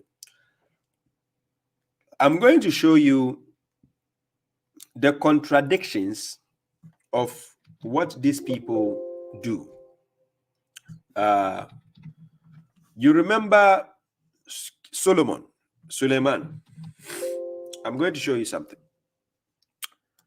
You remember Suleiman? He had the jinns who were making statues for him, who were making things for building things for him. Do you remember? Okay. I will help you out. I will give you a verse. If you read the story of Sulaiman alayhi salam in the Quran, Sulaiman had the jinns building for him and doing a lot of things. They were even diving and whatever have you, right? So when you go to, let's say, if you go to Quran chapter 34, verse 13, they, the jinns, they made for him whatever he willed of sanctums, statues, bowls, as pools, as well as what? Anchored kettles, right? Okay. So Quran chapter 34, verse 13, Suleiman, who is a Muslim, he made a dua, Rabbi awzini an ashkura ni'matika allati an'amta alayya wa ala walidayya wa an amala salihan tardahu wa asli li zuriyati inni tubtu ilayka wa inni minal muslimin. That same dua is found in Quran chapter 46, verse 15. Right? You find that dua there where God says when you reach 40 years, you make that dua. Okay. Yeah. Just a second. Let me try to make Afalata Kilon a mode. Where is it? Moderators. We have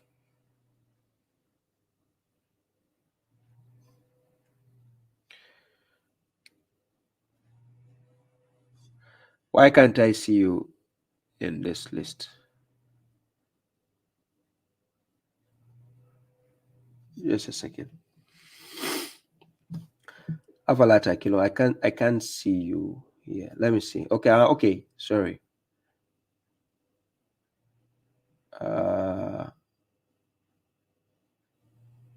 Yeah, just a second, ladies and gentlemen. I'm trying to add somebody in this list. So let me see if I can see Afala. Oh, sorry. I need to follow you back. Where is it? Afala Takilun. I follow you back. Yeah, you accept the following first before I can make you a mod. Okay. So, Asim Al-Hakim, according to their hadith books, I'm telling you, these people are the enemy of Islam. They are the enemies of the Quran. So, according to their hadith books, having a statue is haram. Was Sulaiman alayhi salam, he had the genes, even the genes. Listen, the same Sunnis will tell you working with a jinn is haram. Yes, the same Sunnis. Yet we have Sulaiman, the jinns are working for him. Then Sulaiman, the same jinns are building statues for him. They build statues for him. The same Asim Al-Hakim is telling you that having a statue or maybe crystals is haram. That if you're a Muslim, you don't need to have all these things in your house. So which means Sulaiman is not a Muslim. These mushriks, I told you when they play the nasheed and they are talking, you think they are saying the most sensible thing, but that's the dumbest shit they will ever be speaking when they are playing the nasheed. Okay, so let's continue. Why? These are artifacts. These are beautiful souvenirs we bought when we traveled to foreign countries. So then he said these are artifacts, right? Okay, so if they are artifacts, and he says they are souvenirs that we bought from other countries, and then you are telling us that this thing is haram. So let me see if I can find you here. Afala.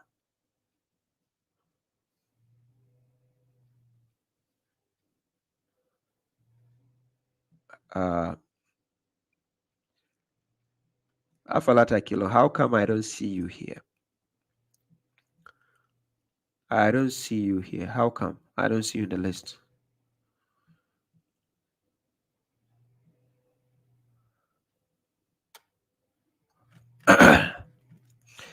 Is there any reason why I don't see you on that list?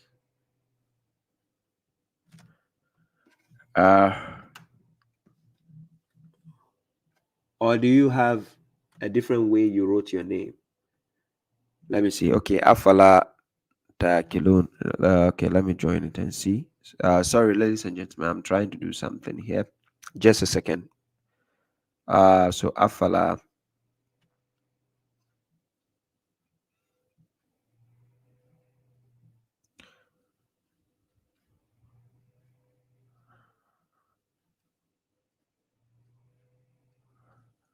Seriously, your name doesn't appear here.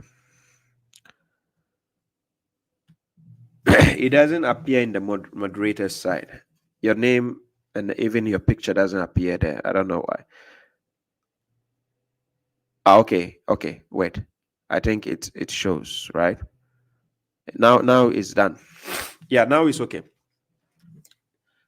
So check your account. Now I think I made you a mod. So you okay, so ladies and gentlemen, let's continue. So I just showed you a verse, Quran chapter 34, verse 13, verse 1-3. Sulaiman alayhi salam, he had the jinns working for him. They build things for him, they make kettles for him, they made statues for him. So you know, when you go to every kingdom, right? The ancient times, they have statues, right? Especially even the Greek. When you check the Greek histories, you see statues. The Roman Empire, you see statues. Suleiman also had the same type of thing. The jinns built statues for him. Asim al-Hakim, according to the hadith books, having statues is haram in your house. So having pictures is haram according to the mushriks. So let's check. They don't have this simply because the Prophet sallallahu alaihi wasallam said, the angels do not enter a...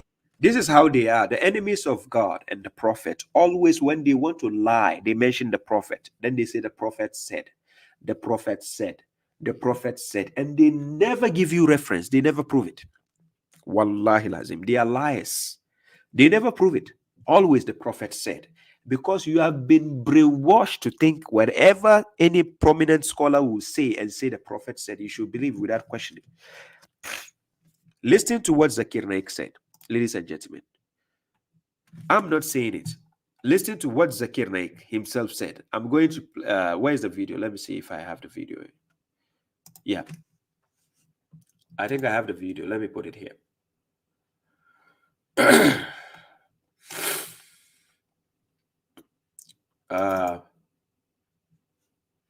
Just a second. I just want to put the video. Yeah, here. Now listen to what Zakir Naik says concerning what any scholar says. Listen to Zakir Naik. Any person, any scholar, sister, says anything, ask for proof. Allah says in Surah Baqarah chapter 2 verse 111, Qul hatu bunanakum, produce your proof in kuntum sadiqin, but if you're truthful. Any scholar, therefore what I say, that what Dr. Zakir Naik says in Islam is zero, no value. What Allah says carry weight. Any person, any scholar, sister, says anything, ask for proof. Allah says in Surah Baqarah chapter 2 verse 111, Qul hatu bunanakum, produce your proof in kuntum sadiqin, but if you're truthful. Any scholar, therefore what I say, that what Dr. Zakir Naik says in Islam is zero, no value. What Allah says carry weight. Okay.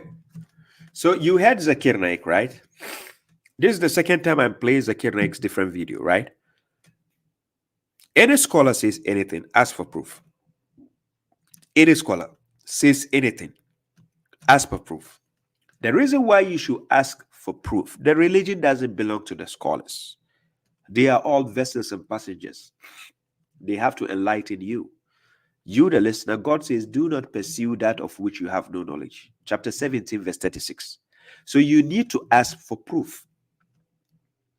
Yeah? You ask for proof to give you the evidence to the statements they are saying. So even if the proof is coming from their garbage books, yes, ask for the reference. Right now, I just quoted hadith from their own hadith from the garbage books. You saw the references, right? I quoted Sunan Ibn Majah 215, where talking about the Quran. You saw it.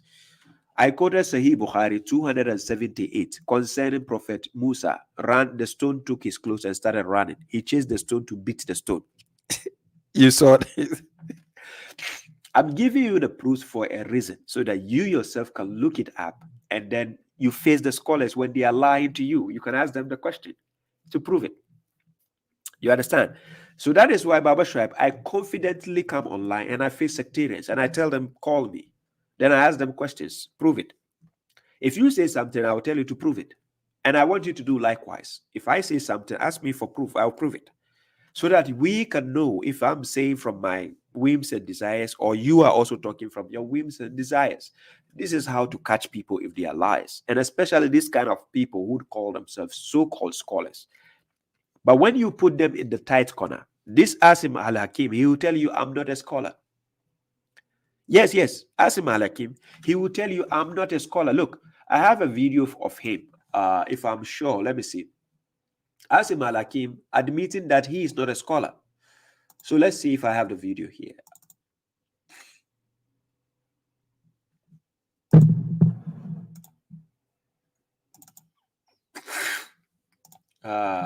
On Muslims, Asim al-Hakim here.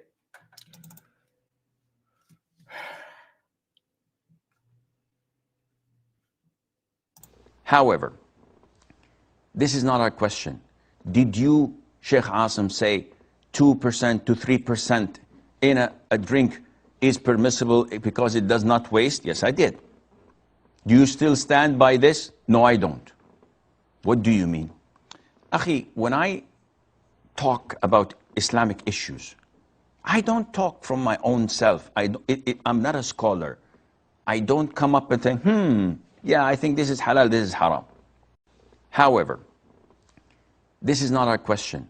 Did you, Sheikh Asim, say 2% to 3% in a drink is permissible because it does not waste? Yes, I did. Do you still stand by this? No, I don't. What do you mean? Akhi, when I talk about Islamic issues, I don't talk from my own self. I'm not a scholar. I don't come up and think, yeah, I think this is halal, this is haram. Ladies and gentlemen, you heard it for yourself, right? This is Asim Al-Hakim, the same guy I'm playing his video, the recent video. We went to other video. He is saying he is not a scholar. Yes, he said he is not a scholar. When he talks about Islam, he is not talking from himself. Hey, Asim Al-Hakim, you know Toli Papa. Is it not your same video I'm playing right now? You are giving a fatwa, your khutbah or whatever, talking from your own self like a scholar. If you are not a scholar, why are you doing counseling? People call you to pay you $100 for 30 minutes or so. You are not a scholar. And people are paying you to consult with you about Islam. Allah mushrikanga. They will fool you if you don't wake up. This guy in broad daylight is telling you he's not a scholar. Yeah. But this guy is going around the world, being invited to places to give hutubah and talk about the followers of the Quran. He says we are kafir. This same guy.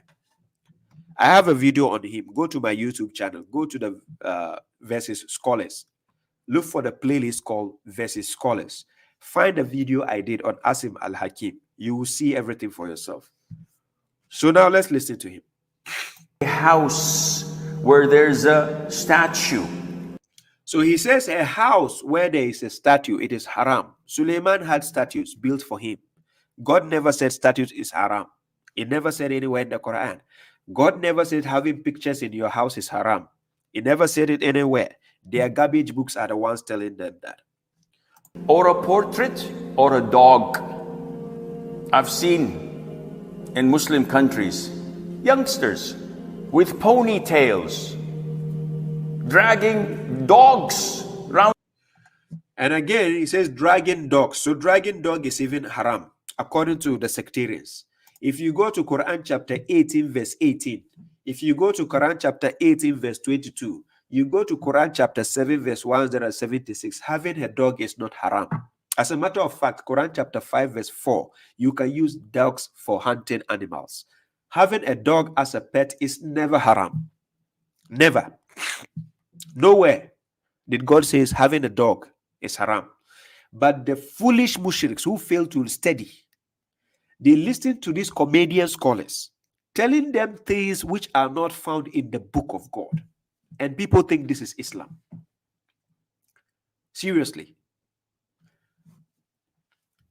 Do you see the problem? People think that is Islam. That is not Islam. They are giving you Sunni version of the Mushrik ideology. Because they are not, what these scholars are telling you is not part of Islam. Islam is found in the book of God. What they are telling you, is it from the book of God? The answer is no.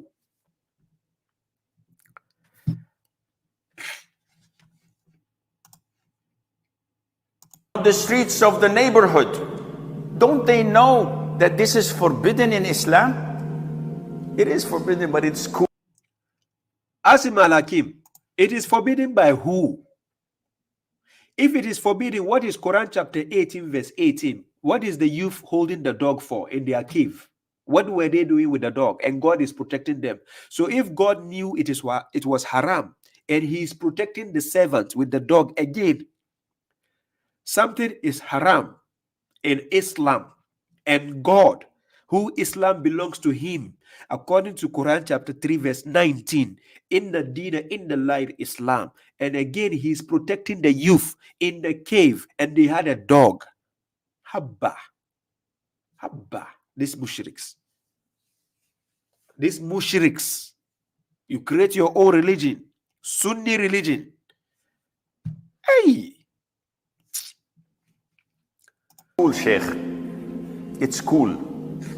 Well, this coolness is causing you and your parents a great deal of hasanat. How is having a dog causing you a great deal of having good deeds? How? I can't think far. I told you when these people are playing the nasheed, it is the dumbest statements they'll be saying ever, the gibberish. You think they are saying something wise. I'm serious, because of the song at the background. That is to put you in the hypnotic state. It's full of hypnosis. So beware when you are listening to the nasheed in their background. There's nothing sensible in what they say. The Prophet says, alayhi salam, whoever keeps a dog. Quran chapter 6 verse 112. These people are the enemies of the Prophet. The Prophet every Prophet has enemies among the jinns and the humans as devils. These people are shayateen. If you obey them, you are also a mushrik. Quran chapter 6 verse 121. You obey this kind of people, you are also a mushrik. That's why I call the Sunnis Mushriks. Wallahi, if you are a Sunni, you are a mushrik. I will tell you to your face, online, physically. Confront me, let's have a dialogue. I will tell you, you are a mushrik. And what baffles me is when you say you are a proud Sunni. Proud what? Mushrik. In his house, there is not a shepherd dog, and is not a dog for hunting, for game. Allah would deduct from his hasanat every day the weight of Mount Uhud. Ladies and gentlemen, you said if somebody has a dog, if it is not for hunting, and then he has a pet dog, God will be deducting his good deeds, the weight of mountain Uhud. No, the human being himself, how many good deeds did he do in a day that this God will be deducting his good deeds like mountain Uhud? How many good deeds does he have? And you say every day God is going to deduct. Where did God tell you this rubbish? Where? Which book? In your garbage books? Did God tell you this nonsense? When I'm talking like this, people will say, look at this guy, he's mean, he's rude, look at the foolishness this man is lying against God. Can't you see the foolishness he's talking about God? How he's lying against God and the Prophet? You want me to have sympathy or mercy on this kind of foolish kind of talks they give to people? You think it's a joke, right? Right? Who among us can afford Mount Uhud of hasanat per day? And this is it not the same guy I played his video? He says he's not a scholar. Yeah? Okay. happening every single day. So a Muslim home does not have these things that go against Islam. And it's not me who's saying it's haram. It's our Prophet Muhammad alayhi. Do you see what they do? He is now taking it away from him. It is not me who says it's haram. It's our Prophet alayhi salam. The Mushriks, that's what they do. They use the prophets to blackmail you. Wallahi. Especially the Sunni Mushriks. If you are a Sunni watching me, then if you have IQ, please face me. If you are emotional, I don't need you. I know you are very emotional. You the Sunnis especially. Because you are the guys who go around takfiring people, telling people they are kafir, they are kafir. Face babashuaib and see, you resign that day. I'm serious.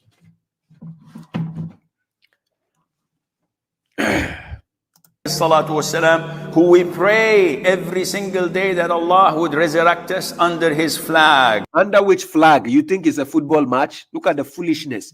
God should raise you under whose flag? You think we are going to play football match? As if Nigeria versus Cote d'Ivoire? God should raise you under the flag of Prophet for what? What flag are we going to play football match? Seriously, is it like Chelsea and Manchester? What kind of foolishness is this? He should raise you under his flag for what? You think we are going to play a football match on the day of judgment? Why can't this mushrik reason for why? I told you when they play this nasheed, it's full of nonsense they keep saying in their videos. There is nothing sensible. You are praying God should raise you under the flag of who? Prophet for what? Is he going to play a football match? For what? If we manage to scrutinize our homes when we go back. So now he's telling you to scrutinize your homes. Go and examine. If you have a statue, he says you have to crack it. if you have a picture of your family, your lovely mom or dad who passed away, he says you should go and take it down. He's going to tell you the reason why he's telling you that. And check, is my home a Muslim home? What makes a home a Muslim home? Prophet Lut was based in his time, his people were homosexuals, but his home was a Muslim home. Oh my God. What makes a home a Muslim home? It is about you. It is not what you decorate on your walls, for God's sake. It is not what you decorate on your walls which makes you a Muslim. It is about you. Muslim is about you and God. So what do you mean? Muslim home. Okay, let's check. Am I living an Islamic life as Allah wills it? As Allah, as God wills it? These things you are saying, is it what God wills it?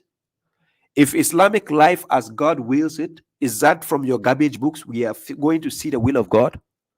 Huh? Or am I Dr. Jekyll in the masjid, Mr. Hyde when I go to my home?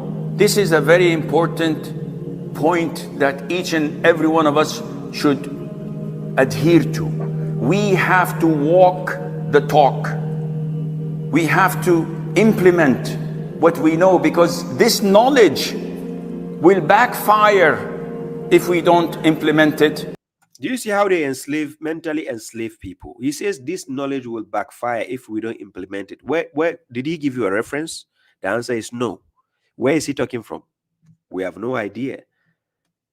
So if you are ignorant, you might think these people are quoting the Quran or they are talking from the Quran. These things don't exist in the Quran, for God's sake. They are telling you when you have pictures, angels will not come to your house.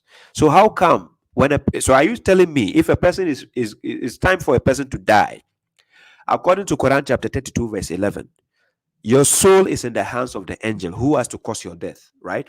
Okay. So according to chapter 32 verse 11, if you said that when somebody has a dog in their house or they have a picture on the wall, the angels will not come to their house. So when it's time for them to die, it means when they have a dog and a picture, they are going to stay for how many years again?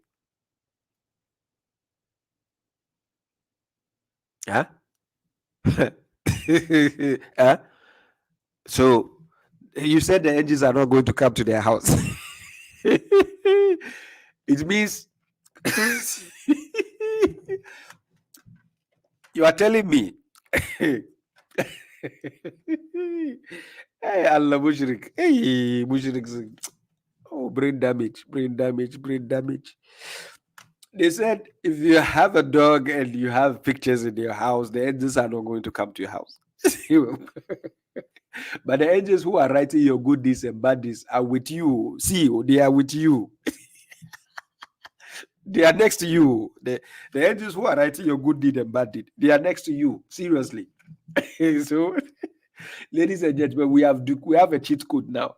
The cheat code is have a dog and the pictures in your room. The angels will not come. You are not going to die. It's guaranteed. Hey, these Mushriks, eh? I don't know how this makes sense to them. Seriously. If you are part of sect, the brain you used to reason is taken out of you. You can't reason again. Yeah, I see you. Salam, bro. Mohammed Mono, I see you. The brain is taken out of you. So the reasoning is thrown out of the window. And not only the window. You know, the window when you have the ocean at the back, when you throw it, the brain goes into the ocean, goes down. The sharks will eat it. The whale will eat the shark. That is how sectarians' brain work. It doesn't function. Seriously. So it's like, what they say, how does it make sense to them? I wonder how it makes sense to them. Seriously, how? Yeah, thank you, bro, for the gifts. I appreciate that, Mohammed. So and now apply it. So now he wants us to apply this. Now, the reason why I'm playing Asim Al-Hakim, because he has an interesting video. I'm going to play that before I end the topic on Facebook, YouTube, and Instagram. So I'll be staying on TikTok for a bit, right? So now let's see. The other video I'm going to play now. Before I go to that video, Asim Al-Hakim, he says dog is haram. He said he didn't say it. The Prophet said it. No reference, no verse. He didn't give you any verse, no reference. This same guy says he's not a scholar. Salam Niko Tijani Naganka. He said he's not a scholar. So why will you take this guy seriously? Just because he's dressed like this with his white beard, and then he has the scarf, and then he has the white. I don't know. They try to dress. I don't know who they are trying to look like. You know Miftumenk also, right? They try to look like saints. You know saints? You know who I'm talking about, saint? You see how Pope John Paul, you see how he dressed? He normally likes to wear white, the white gown. These people want to appear like saints in front of the people. I'm serious. So you think when they appear like this, you think they are highly, highly dignified. They are not. They are bozos. I'm going to play his next video before I bring the topic to an end. Now, this second video is very, very interesting. So brace yourself for it. The next video I'm going to play from Asim Al-Hakim, this is the video. It's very interesting. Real Muslims will want. Have a look to see what he says. When Muslims go and conquer the adjacent country, what do? We kill them all? No. The Prophet says, the first thing you do is call them to Islam. If they refuse, then tell them Allah obliged upon you to pay taxation. In return, when enemy comes and attack your country, you don't fight. We Muslims protect you. Subhanallah, for this little money? Yes. And you enjoy sitting in your homes and in your country and live your life normally. But the ruling is for Sharia. So you do not open nightclubs, you do not fornicate. If they refuse, then we have to fight.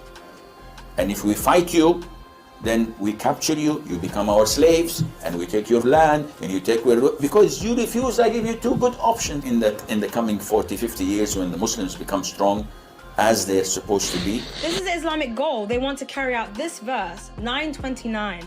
Fight those who believe not in Allah, nor the last day, nor hold that forbidden, which hath been forbidden by Allah and His Messenger, nor acknowledge the religion of truth, even if they are of the people of the book, until they pay the jiz'ya with willing submission and feel themselves subdued. This is quite literally the verse he's talking about. This is where it says that non-Muslims will have to pay a jiz'ya, a tax, just so non-Muslims can live in their own country. Why Asim makes it out as if it's a tax for Muslims to protect them in case of a country invading them. I'm not sure if you're all aware, but you will know this badge. Asim Al-Hakim said you will only have to pay tax and it's your protection money. Well, the badge you just saw was actually inspired by a Muslim caliph who forced the Jews and Christians to wear them to show that they pay the jiz'ya. Here you can see them side by side. This was what was required of all Christians and Jews to wear at the time, introduced in Baghdad by a caliph in the 9th century. It was called a zunar. You can see it for yourself. Do you think that they want to live peacefully with the ones who wear these badges? No, it was a way to degrade them and abuse them, and this is what Muslims like Asim want. They want to take over and force you into Islam, or degrade you and take your money, or straight up unalive. That's the truth.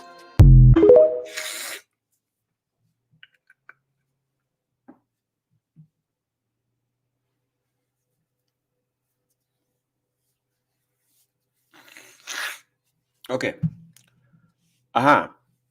So this video I found very, very interesting. Somebody shared this video for me. I'm going to talk about some of the aspects in the video. There are some truth in the video, right?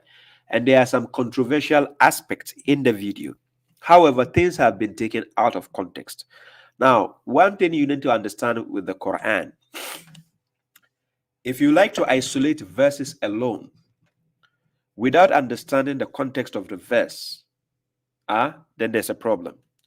In order for you to isolate a verse, you should know the context first. Then you can isolate the verse, because then you know the summary. If somebody asks you what is the context to this, you already know, you can mention it. But if you don't know the context to a verse and you just take a chunk of a verse just like that and then build a case, there's a problem. Every verse you see in the Quran goes with a timeline and context. For example, in Quran chapter 33, if you read Quran chapter 33 and you go to verse 53, Quran chapter 33 verse 53, that verse doesn't apply to us right now. No, it doesn't apply to us. Quran chapter 33, verse 53. That verse does not apply to us now. Why am I saying that? It says, "O you who believe, do not enter the houses of the prophets unless you have permission for a meal, for food." The prophet is not alive. We don't know his houses right now. They don't exist. So how can you enter his houses? How can you be given permission to enter his house? And God never said, "Do not enter his grave." It's not about grave. So this verse, even though it's in the Quran, it has a timeline. You can't implement it now. Now, this is some things that people don't understand how context works in the Quran. In Arabic, we say siyaq al-kalam. Context is a discourse which helps you, which surrounds a language unit and helps to determine its interpretation. So when you isolate a verse on its own without understanding the subject matter and understanding the context and content, there's a problem. Because then you'll be waffling with your own whims and desires without understanding how the verse is formulated or what is actually talking about. Okay, so now to understand the point I'm heading to, I'm going to replay the video. Then I'll talk about the things one by one before we bring the topic to an end. So see what is going to happen. This is what all real Muslims will want. So she said, this is what all real Muslims will want. I disagree. That is what all real mushriks will want. You see the difference? Real Muslims don't want this. Yes, real Muslims stick to the Quran, understand the theme of the Quran, understand the subject of the Quran, and understand the content of the Quran. Fake Muslims, which are the mushriks, they don't stick with the Quran. They use a backup book to enforce things. So Quran chapter 17 verse 82. Listen what God says. وَنُنَزِّلُ مِنَ الْقُرْآنِ مَا هُوَ شِفَاءٌ وَرَحْمَةٌ لِلْمُؤْمِنِينَ وَلَا يَزِيدُ الظَّالِمِينَ إِلَّا خَسَارًا. The same Quran, a believer is getting his mercy. وَنُنَزِّلُ مِنَ الْقُرْآنِ مَا هُوَ شِفَاءٌ وَرَحْمَةٌ. That's the healing and the mercy a believer gets from the Quran. What does it do to a mushrik or a zalim? وَلَا يَزِيدُ الظَّالِمِينَ إِلَّا خَسَارًا. So the Quran, the same Quran, a transgressor, it only increases him in loss. Because his objectives is different. He doesn't need guidance from God. He only takes chunks of verses only. Just like the ISIS people will do, the Al-Shabaab will do, the Boko Haram will do. That is what they do. They will quote a verse. And this is what God says. We have to kill all the kafirs. Out of context. What is the context? No context to the verse. Do they understand the subject? No. So the misunderstanding is this lady is actually tagging people like Asim Al-Hakim, thinking that is a real Muslim. Do you see the difference? This is why babashuaib is exposing these miscreants for you to see that they are not real Muslims. They are mushriks. Yes, understand the difference. Have a look to see what he says. So now she says, have a look to see what he says. Now let's go and examine. She was showing you a mushrik thinking that is a real Muslim. You see the difference? No, that is a real mushrik she was showing you. So let's check. Muslims go and conquer the adjacent country. What do? We kill them all? No. So Asim Al-Hakim says, when Muslims go and conquer the adjacent country, what do? Do we kill them all? And he said, no. What do? He's going to tell you. The Prophet says, the first thing you do is... You see? The Prophet says. Do you see what they do? The Prophet says. No reference, no verse, no evidence. The Prophet says. Do you see that the enemies of the Prophet? If you want to understand the enemies of the Prophet, go and open Quran chapter 6, verse 112, and read up to 113. And then you will see what they do. What they do is Zukhraf al-Qawl al-Gurura. Zukhraf. When we say Zukhraf, it's a decoration. Decoration of delusive speech or statement. This is what the enemies of every prophet does. They did it to Jesus. They did it to Muhammad. They did it to Abraham. They did it to all the prophets. They have been doing it to Moses. You saw what they did to Moses. They said he was bathing naked. And when he was bathing, when he's bathing, he put his clothes on the stone, and the stone started running. And he chased the stone. Hey, my clothes, bring my clothes back. Oh, when he grabbed the stone, he started beating the stone, slapping the stone. Seriously. Moses slapping the stone, beating the stone. How? No, seriously, how? Sahih al-Bukhari 278. Go and check it. Moses beating the stone because the stone was running away with his clothes.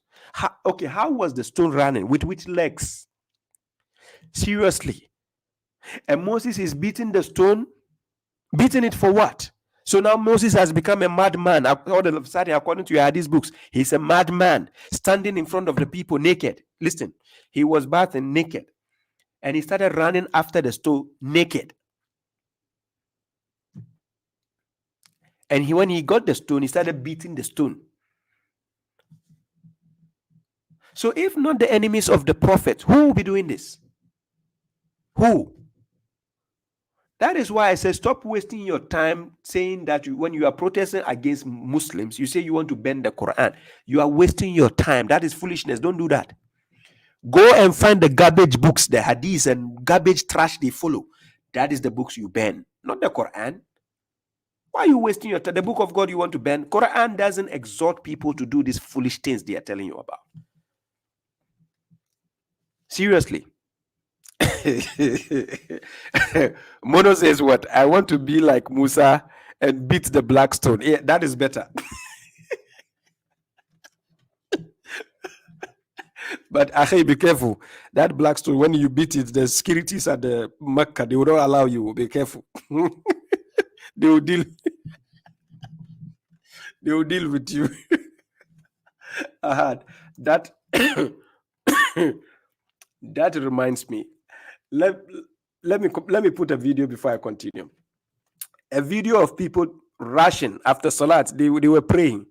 As soon as the imam said assalamu alaikum wa rahmatullah, people started running to the black stone. I'm going to show you the video.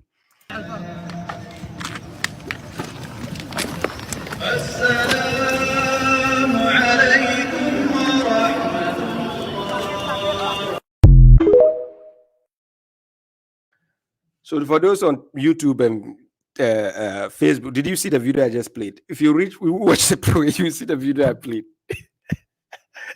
They were praying. As soon as the imam said salam, they ran to the stone to kiss it. Oh my God. Hey, sectarianism. Okay, let's continue. Ask him. Call them to Islam if they refuse. So now he says, when you conquer the adjacent country next to you, you call them to Islam. And when they refuse, listen what he's saying. Then tell them Allah obliged upon you to pay taxation. Then he says, then tell them God obliged upon you to pay taxation in return. You see how he's taking the issue out of context. Okay. In return, when enemy comes and attack your country, you don't fight. In return, when enemy comes to attack your country, you don't fight. This is what Asim is telling you. He says, we Muslims protect you. We Muslims protect you. Subhanallah, for this little money? Yes. So meaning you are paying taxation so that when somebody comes to attack you in their land, they will protect you. And you enjoy sitting in your homes and in your country and live your life normally. So you will enjoy, you understand, enjoy your life. They will protect you. They will make sure nobody can attack you in their country because they have conquered you. So they are in charge. They are just literally telling you what Saudi Arabia is doing to other countries. They are telling you. I'm going to show you what. The ruling is for Sharia. Then they say the ruling is for Sharia. When they say Sharia, they are talking about law or laws. You go to Quran chapter 45 verse 18. The only Sharia God gave to the Prophet is found in the Quran chapter 45 verse 18. Shari'ati. When we say Sharia, we are talking about law. So when you hear people say Sharia law, Sharia means law.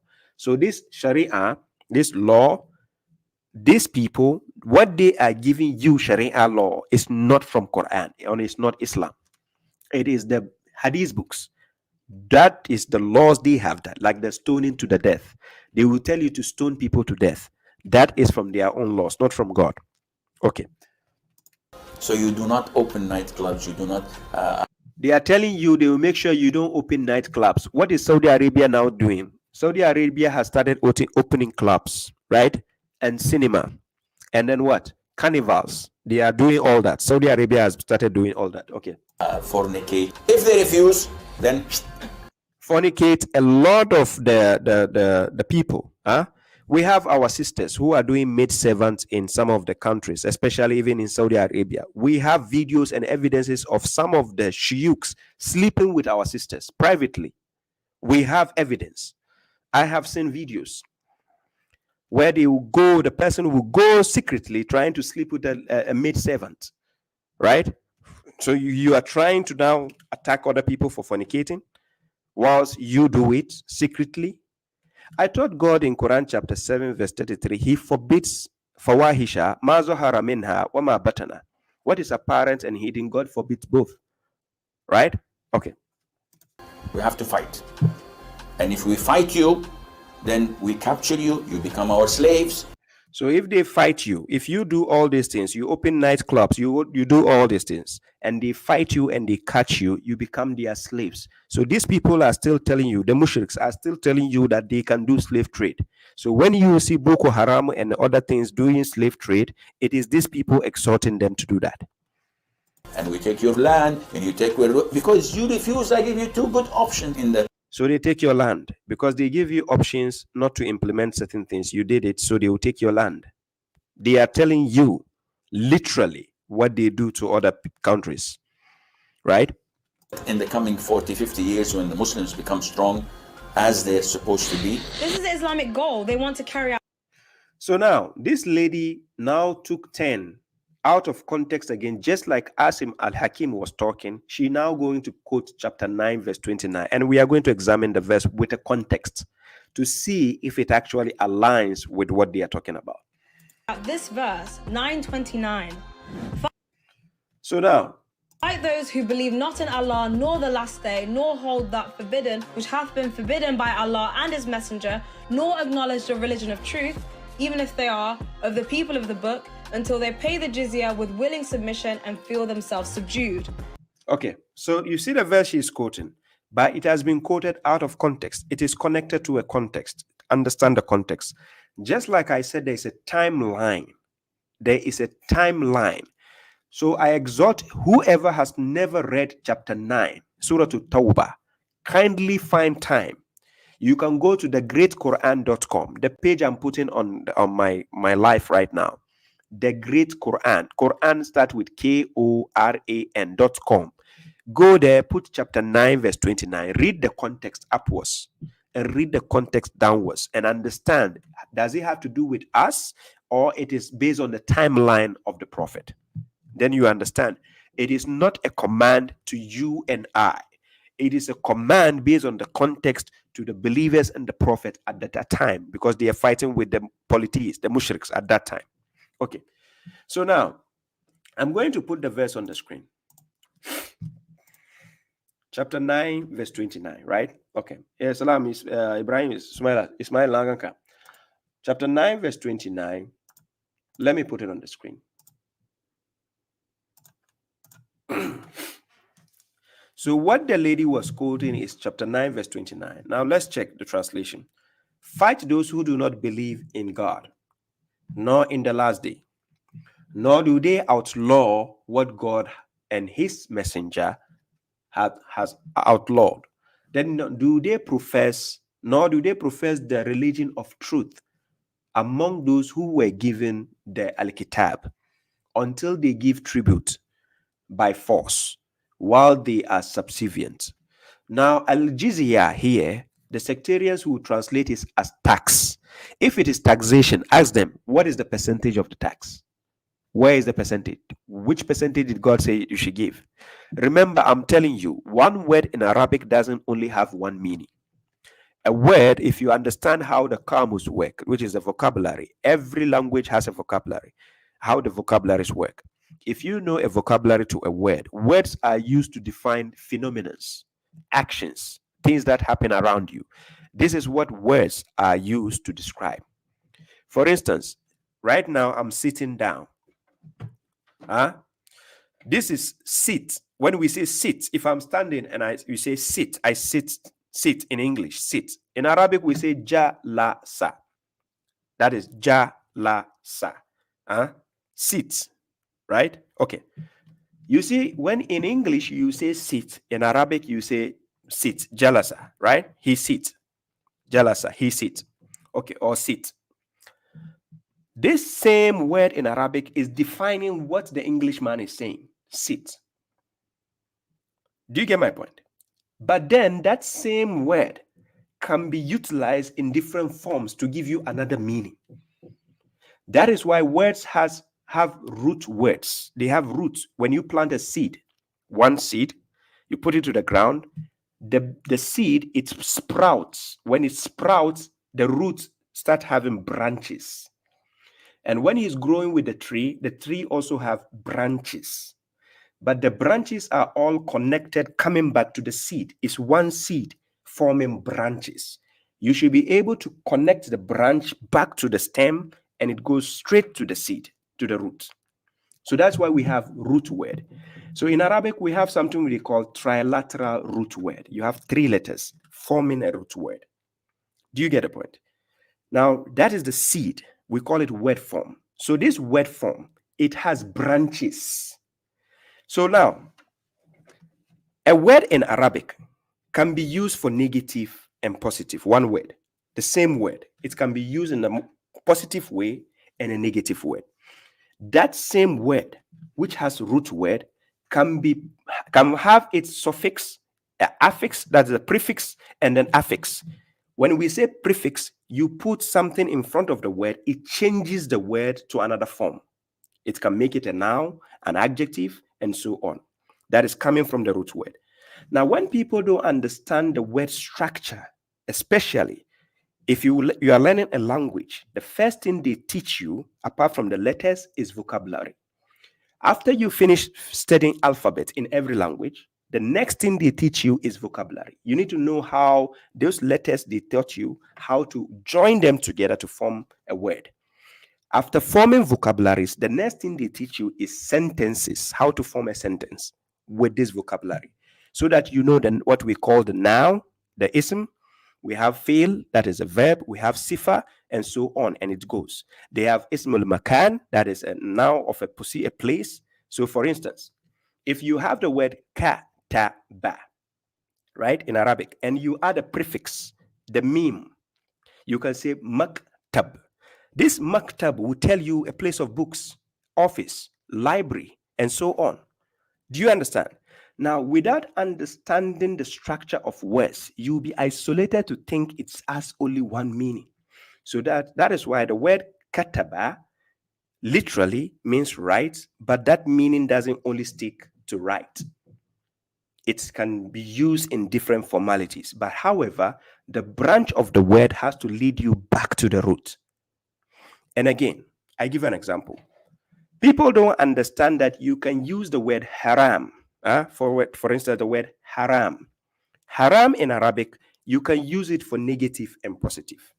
You can say haram for something which is sacred. You can say haram for something which is forbidden. You can say haram to sanction something. The same word haram. Do you get my point? But if you don't understand the usage of the word, the context, the content, the subject, the theme, you are lost because you have no idea what is being spoken about.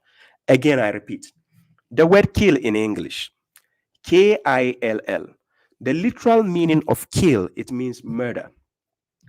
But then you can use the word kill to mean to terminate, to finish, and so on. So when you say kill, you can put it in a context which actually doesn't mean to kill somebody literally. Do you understand? Okay. So now, If you have virus on your phone, what the virus does, it can kill your battery. It drains your battery, so you can use the word "is killing my phone." You can say this thing is killing my phone. You can say Nigerians, pardon me, Nigeria, pardon me.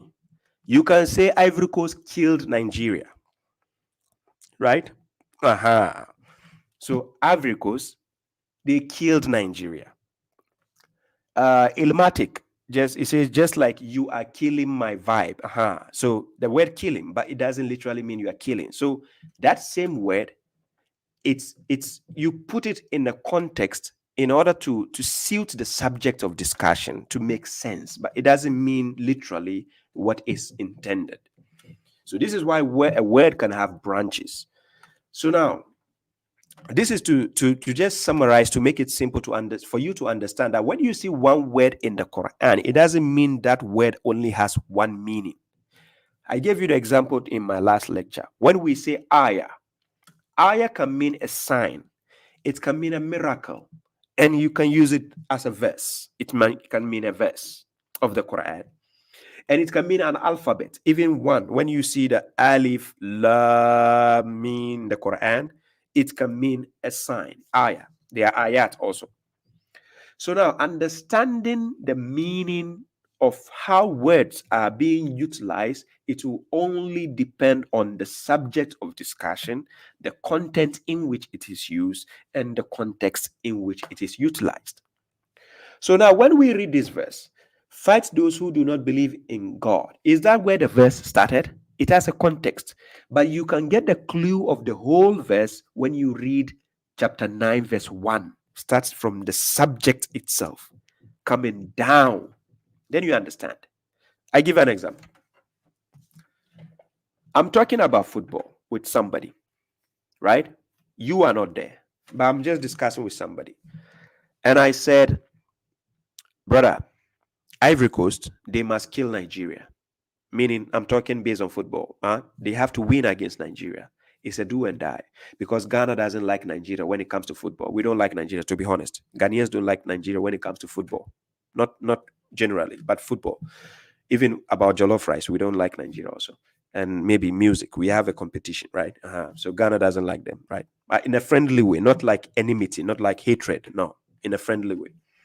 So now, then I said Ivory Coast must win against Nigeria at all costs, so that Ghana can mock them and be happy. This is a friendly banter we do to each other. Okay. So now, when I say Ivory Coast must win against Nigeria, then all of a sudden I swapped the word must win and I said they must kill them. So whilst I'm saying they must kill them, you all of a sudden eavesdrop and you heard that portion where I said they must kill them. Without using the noun, I started using the pronoun. So I said they must kill them without mentioning who is killing who. But I used the word kill. Then all of a sudden you, who stumble on the conversation we are having without actually understanding the subject matter, when you come in, you are lost. Because all you are going to find or hear is they must kill them. So now you are stuck with they must kill them. So what are you going to think? You think we are talking about going to kill. And then you think we are talking about a serious issue. But where's the subject matter? Did you get the subject? Because you weren't there when we started talking. Do you get the gist of what I'm saying? You weren't there when we started talking. It's all about football at the end of the day. But you thought we are talking about somebody going to kill somebody, because you only came to hear the conclusion part.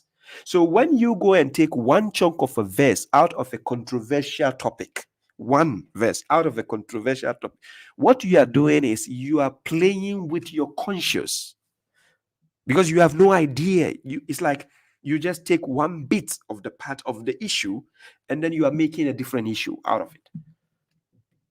So it has a context to it. Understand the subject first before you get the context. This is why academically, when we go to the classroom, the first thing the teacher does when they want to teach you a topic, they write the name of the topic on the board. Then they will ask the student, the teacher will ask the student, who knows football? We are going to talk about football. Today, the topic for today is football. Then the teacher will now look at the student and say, who knows football? What is the meaning of football?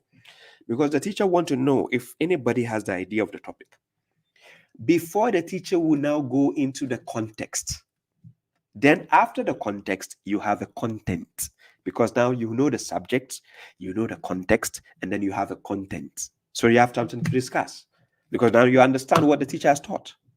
But without being there for the subject matter, and you already came to the class and then the teacher is already teaching far away, you are lost. You have no idea what is being discussed. Do you get my point? So when we talk about the jiz'ya in the Quran, we is not talking about taxation like money, to take money and give to somebody. If God is talking about taxation, he will tell you the percentage. Do you get my point? Let me explain to you why, if God is talking about taxation, he will tell you the percentage. I'll give you an example. I'll come back to this verse, but let me help you on how to understand the Quran. God is specific with his words.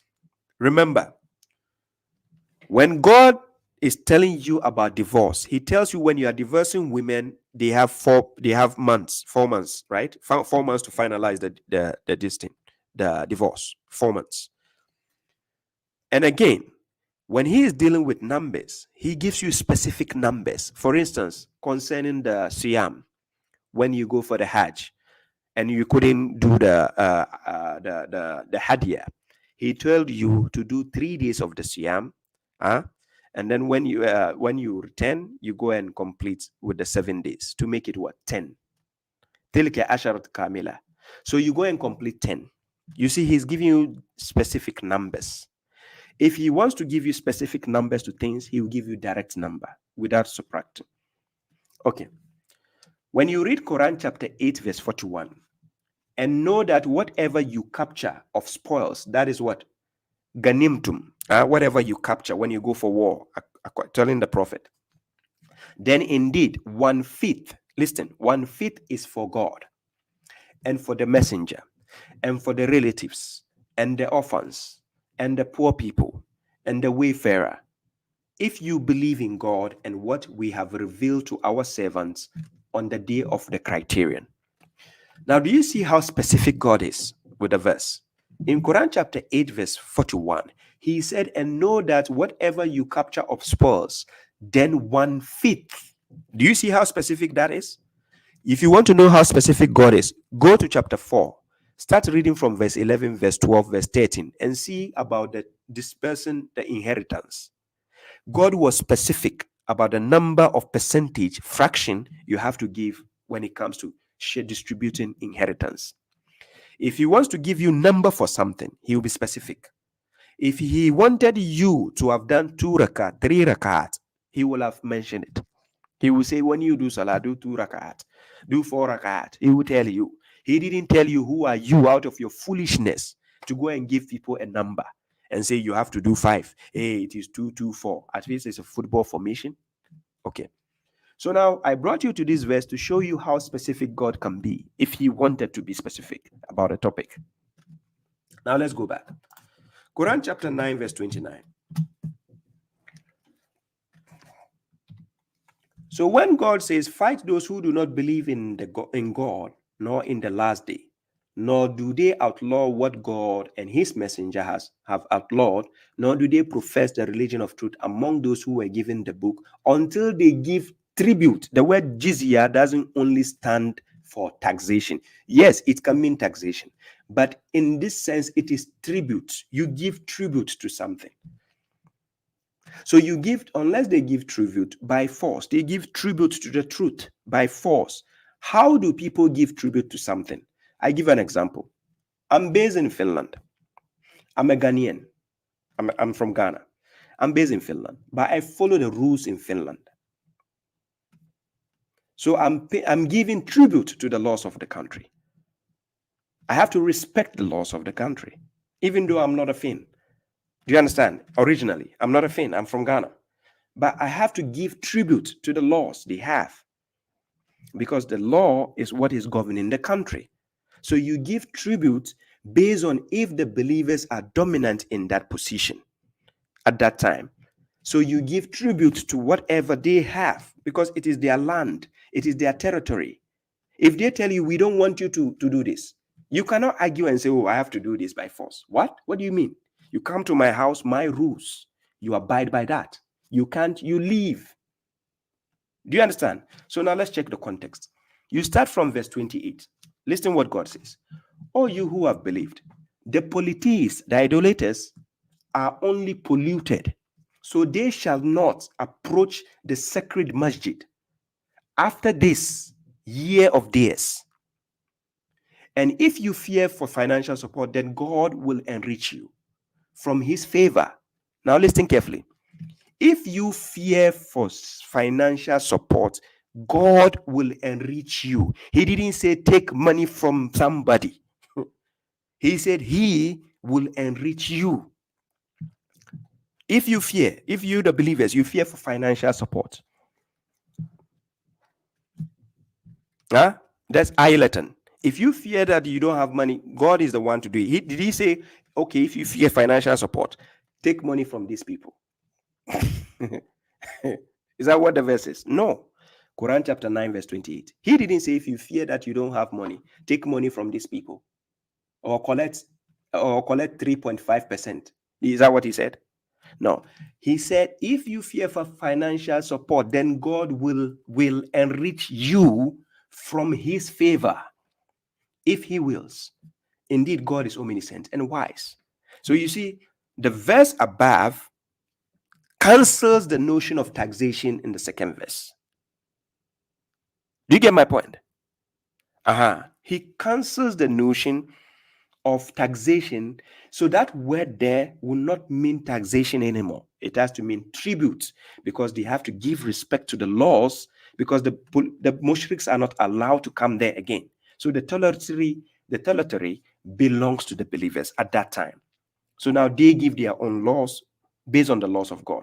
So if you want to attend to the sacred masjid, you have to abide by the laws of the believers. You can't bring your own pollution there.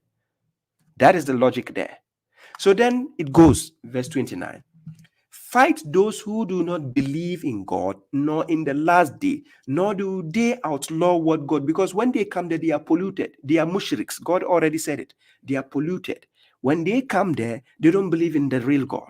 They don't believe in the last day. They don't outlaw what God has outlawed. They will pollute you, because whatever they are doing is out of coverage area.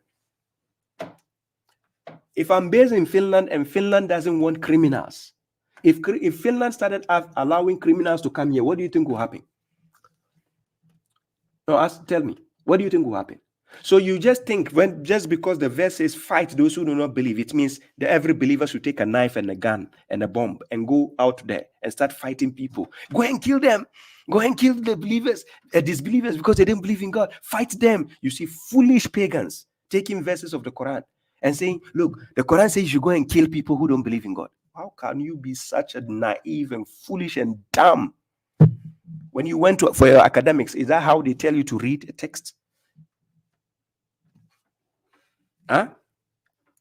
So read, for anybody who has never read chapter 9, I exhort you, take chapter 9, start reading from verse 1. Read it into context coming to 29. You see that verse is based on the timeline of the prophet and the believers. It has nothing to do with you. A lot of you, if they ask you where is Masjid al-Haram, you don't even know. So what has this verse got to do with you? Who are you stopping from coming Masjid al-Haram? Who? You? Who? Do you even know Masjid al-Haram, where it is? So now what foolishness are you here telling me as that God says, oh, look at their Quran. The Quran says fight. Go and take the Bible and see the dangers in it. It's telling you to even kill babies. Go and take Old Testament. See what the Old Testament is exhorting the Jews to do. Go and check. You will see the worst of cases. Worst of killing, murder, anything. Even if you base it into context, no logical sense. It's telling you to kill babies, everything, infant. That's why you see Israel bombing Palestine with their civilians and everybody. Go and check the reason, if I'm lying. So let me not prolong the issue. Thank you, Adam A, for the gift. I appreciate it. Hey, Brother Munir Al-Badawi, I see you. Ahi, I see you. Thank you. Thank you very much, Brother Kamke. I appreciate that. So let me not stall this lecture. Let me give the summary of this issue. Then we bring it to an end. However, those who want to join me on TikTok, you're welcome. From here, I'm going to TikTok. Then you can join me, right? So thank you all for the support. I appreciate that. Thank you. God bless. Adam says in the Quran, it mentions the Friday communal prayer, and it says to rush to it, to hasten to it. So how was the Friday communal prayer done? There's no such thing as Friday in the Quran. The word Friday, it doesn't exist in the Quran. The word Jum'ah means congregation. It comes from the word Jama'ah. Jum'ah is a congregation, gathering. So it is a day of gathering. And that day of gathering, what is going on? Bay'ah. There is la'iba, that is lahu. There is tijara going on. That is why we call it Yawmul Jum'ah. Yawmul Jum'ah is a day of gathering, congregation going on, sales are going on, entertainments are going on. Every country has it, just like amusement days, where you organize events, where people will do, it's like an amusement park. You have sales going on, entertainment going on, business going on. So when it's time for salat, the ordinary salat, when it's time for it, leave the business you are doing, the entertainment you are doing, leave it when you are invited to go for salat. That's all it means. It doesn't mean salat al-Jum'ah. The verse, chapter 62, verse 9, doesn't say salat al-Jum'ah. It doesn't exist. I dare anybody watching, show me a verse in the Quran where it says salat al-Jum'ah. It doesn't exist. Unless if you are ignorant, you think there's a verse which says salat al-Jum'ah. So that is why when the prophet was leading the salat, read chapter 62, verse 9, read up to verse 11 to get the gist. When he was giving the salat while standing, they left him for entertainment and business. Because instead of adhering to what God says that they should leave their business and entertainment, when he was standing giving them the salat, they left him. So they left him standing. Then they went for their entertainment and business. Instead of leaving those entertainments and business and come for the salat, when salat is done, you go back. You understand? Then you go back. Then seek what you mean, you want. So there is nothing like salat al-Jum'ah. It doesn't exist in the Quran. Yes, you have salat al-Fajr in the Quran. You have salat al-Isha in the Quran. You have salat al-Wusta in the Quran. But where is salat al-Jum'ah? It doesn't exist. Where is salat al-Zuhur? No. Salat al-Asr? No. Salat al-Maghrib? Out of the window. Not in the book of God. So let's move forward. Okay. So in order for me not to stall this issue, let me play the last part of the video, then we bring the topic to an end. This is quite literally the verse he's talking about. This is where it says that non-Muslims will have to pay a jiz'ya, a tax. No. Don't lie to yourself. Nowhere does it say non-Muslims has to pay a tax. No. Biko. Nigeria is the Igbo will say Biko. It doesn't say that. Please. It doesn't say non-Muslims have to pay tax. Please. So non-Muslims can live in their own country. Why Asim makes it out as if... Look, let's assume non-Muslims have to pay tax. Let's assume. I'm based in Finland. I'm working. I've been in Finland for 14 years almost. For 14 years, I work. I pay tax. Is that a crime? So let's assume if that is the case.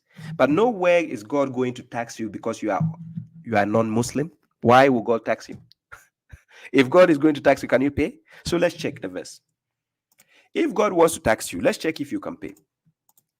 So Quran chapter 47. And we read verse 36. I'm going to show you something. Right? Quran chapter 47. Verse 36. I'm going to show you something. You think God needs your money? No, he doesn't need it. The worldly life is only play and amusement. But if you believe and reference, he, God, will give you your rewards and will not ask you for your assets. God doesn't need your asset too. Listen carefully. When he said, وَأَقْرِضِ اللَّهُ قَرْضًا حَسَنًا, loan God a good loan.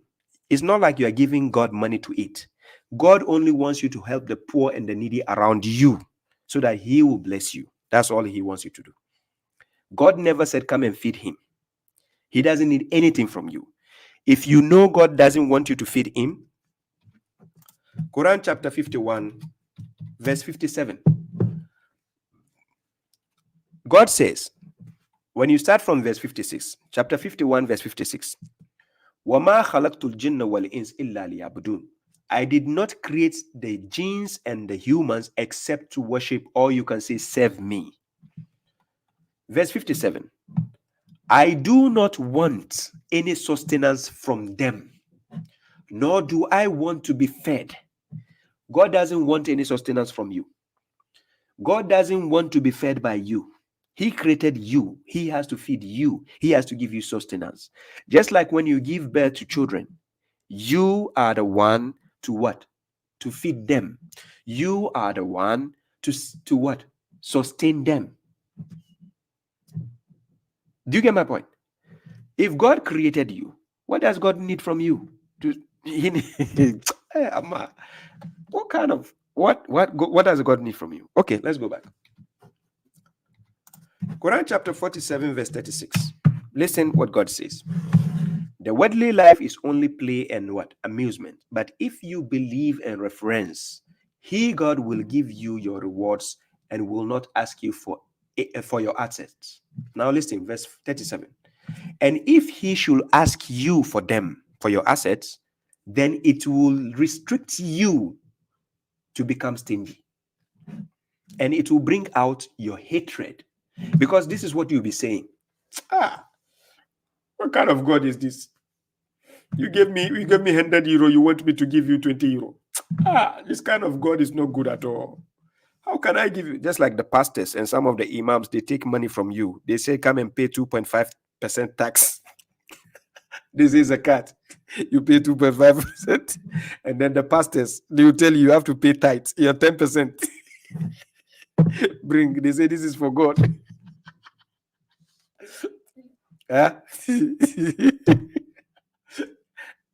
Seriously, the sectarians and they are fooling you.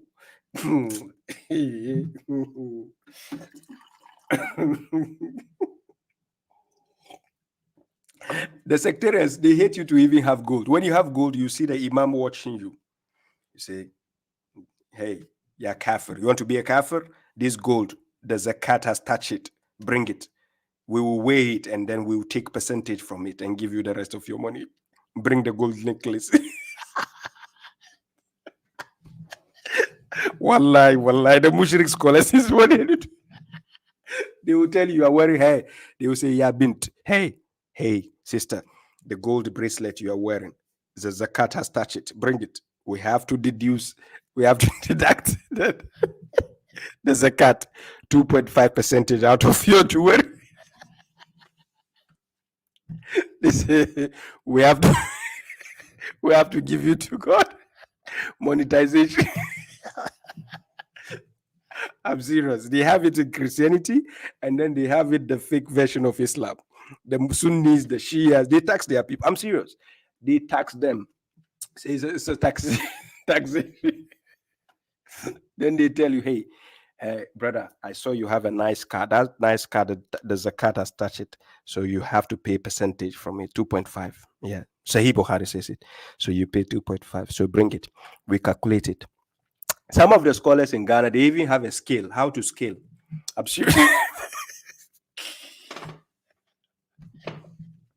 They have a scale, how to scale. And tax your jewelry. So when you have a necklace. Hey,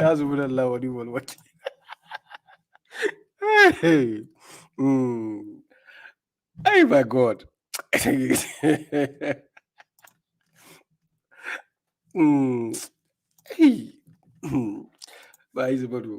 Okay, so let's continue. If He, God, should ask you for your assets or your wealth, then it will restrict you to become stingy. And that is why a lot of the sectarians are stingy. Yes. According to them, zakat, you have to wait for 1 full year before they give zakat. Yeah, they say zakat al-fitr, zakat al-dawat, zakat al... Yeah. And then that's why the so-called Muslim countries, a lot of them are poor. Then you only see only few Arabian countries like Saudi Arabia who knows business, Dubai, United Arab Emirates who knows business, Qatar who knows business. They are rich, but yet the African countries, so-called Islamic African countries, go and see how wretched they live. I'm serious. So it will bring out your hatred. Then you hate God. You say, what kind of God is taxing me like this? Hey, God, you gave me 10, you gave me 1,000 euro. You want to take 20%. Hey, this kind of God. No. You understand? So now God says, here you are those invited to disperse in the way of God. It's not like you are giving God. It is in the way of God. What is the way of God? To give to the poor and the needy. Because you are giving to the poor. Look, in Finland, what Finland does is, I'm working. So what Finland will do is, they will take percentage out of my money. And then they put it in the system, and then they help the asylum seekers, the poor and the needy, the jobless people, the disabled people. Then they will use it to feed them, to give them good house living, to give them a welfare, so that this same person will not be begging from me on the streets. Do you understand the logic? So this tax, I'm going to pay the system. They use it to build the country and for the betterment of people. Do you see the logic? But when you give this money to the corrupted countries, what do? The politicians, they squander your money. They put it in their pockets. And then you'll be crying because your tax is not being used in a good way. So in this sense, God is only inviting you to help the poor and the wayfarer, the needy, those who are poor, those who are helpless, the orphans. He said, go and feed them so that your community can come out to standard. Do you get my point? So that people can have good means. In Finland, you can go out. You are going to work. You can forget your house key, your key in front of your door. You can come back and meet your keys. Nobody steal anything from your room because your neighbor already has a TV. He has the same things you have. He has the similar things you have. What does he need from your room? Because if it is money, he knows you have it in a bank account. So what is he going to steal from you? Do you get my logic here? So what God is inviting you to do is to help the poor and the needy around you. Then he said, listen to the logic. He said, babashuaib, there are poor people around your community. I want you to feed them. Come to me and I'll pay you double the money you use. Feed those people. Give it to the orphan. Give it to the poor people there. Don't go and give it to any imam or sheikh. No. No taxation there. Give it to the poor and the people around you, the orphans, the helpless. Then he said, come, the money you have paid, I will double it to you. So tell me, who is doing favor for who? Do you think God needs your money?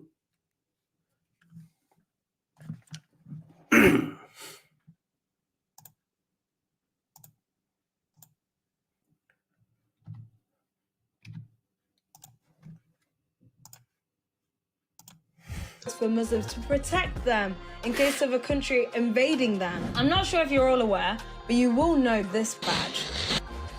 Asim al-Hakim said you will only have to pay tax and it's your protection money.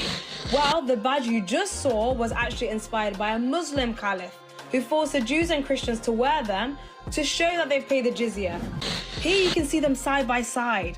This was what was required of all Christians and Jews to wear at the time, introduced in Baghdad by a caliph in the 9th century. It was called a zunar. You can see it for yourself. Do you think that they want to live? So do you see the big stage, the mixage she is doing?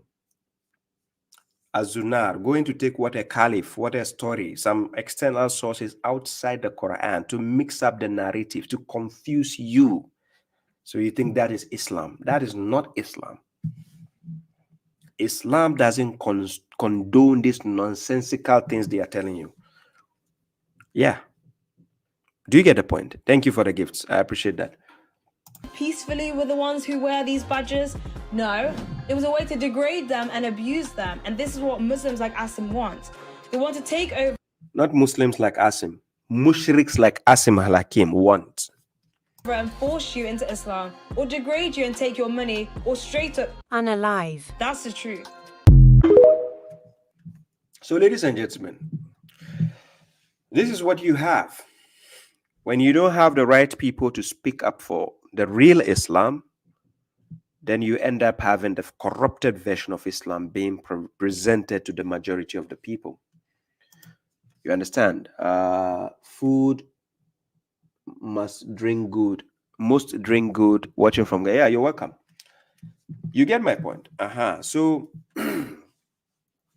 what babashuaib is doing is I'm helping the masses, the people with intelligence, at least, to understand the real version of Islam that God has given you. Islam is between you and God and for the betterment of humanity. God is not going to enforce or impose any stupid laws and rules upon you to keep people in distress or burden people. No. God is a just God. Look, Quran chapter 10, verse 44. Listen what God says. Inna Allah la yazlimu nasa shay'an. Walakinna nasa anfusahum yazlimun. Indeed, God does not wrong the people at all.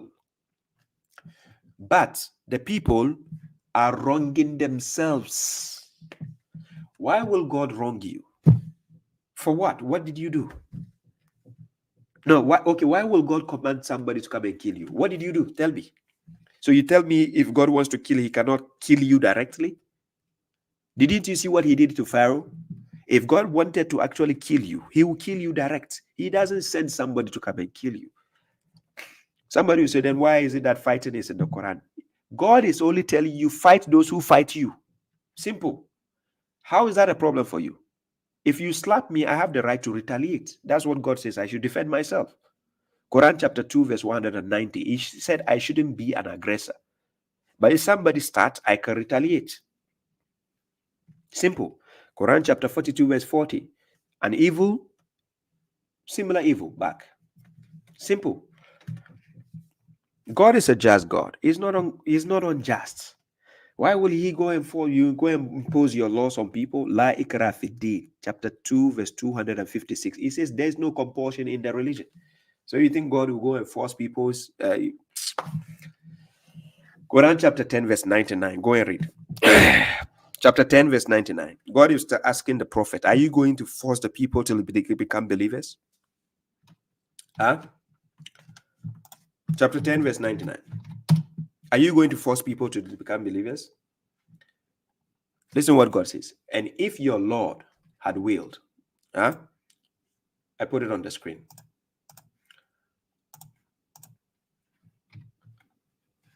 Quran chapter 10, verse 99.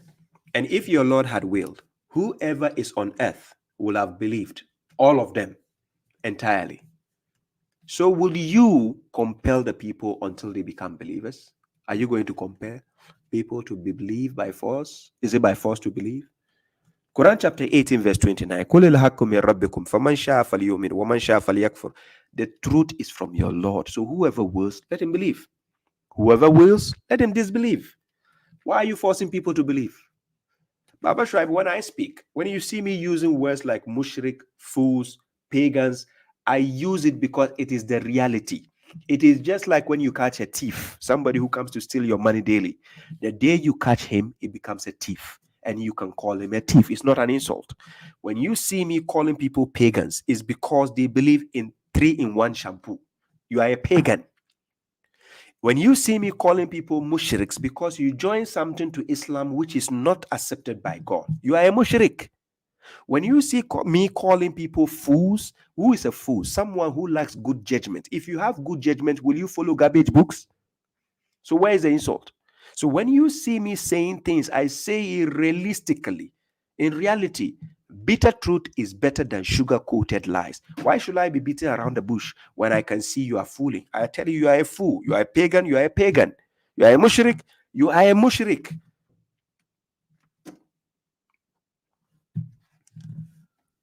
Ladies and gentlemen, this is where babashuaib brings the topic to an end on Facebook. By the way, I said 3-in-1 shampoo. The people who worship the Jewish God, they know themselves. They worship the circumcised man, the Jewish God. They know themselves. Yeah, the 3-in-1 Nescafe people, the 3-in-1 shampoo. Yeah.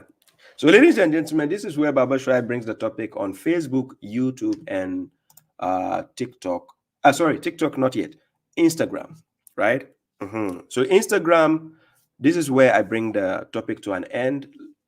And then for TikTok, I'm going to stay here. For Facebook, I'm coming to an end. For YouTube, I'm coming to an end. Right?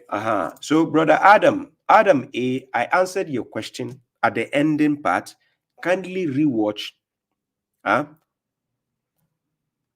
Adam says what? Allah mentions communal prayer. How did Muhammad teach his companions to pray?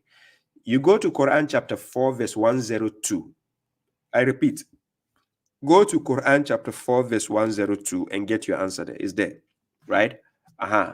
Now, for questions that I've missed, if you want to re-ask me the question, join me on TikTok. I'll be there for like 1 hour, 2 hours. Join me on TikTok. And then, if you are a pagan, the 3-in-1 shampoo follower, the worshipper of a Jewish God.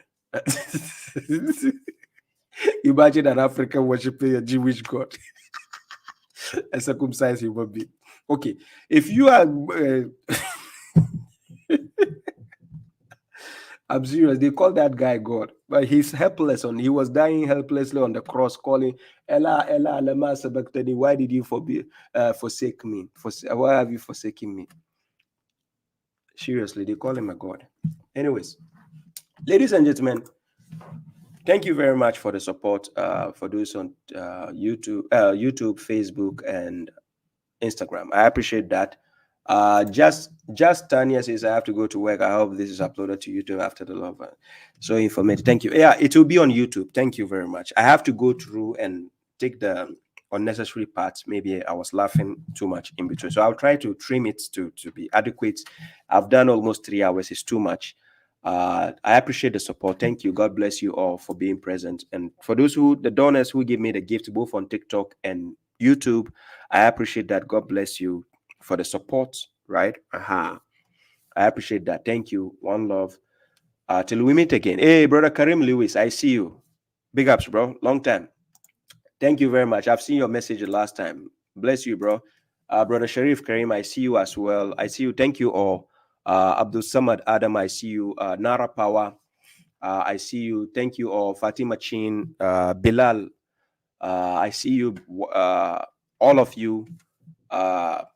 I can't mention all the names, but I appreciate your support. Thank you. God bless you. For those on Facebook and YouTube, thank you very much. And for those on Instagram, this is my first time of streaming live from Instagram, right? So if I couldn't attend to some of your questions, I apologize. But most of your questions, I've answered them in this session. Kindly go to my YouTube to rewatch the replay of this video. But till then, if you want to enjoy the show again, you join me on TikTok. I might be facing some mushriks there and some 3-in-1 shampoo followers. So kindly be my guest and join me there. Thank you very much. So this is where babashuaib brings the topic to an end. And kindly join me on TikTok, right? Then we continue with the ups and downs. So peace out. One love.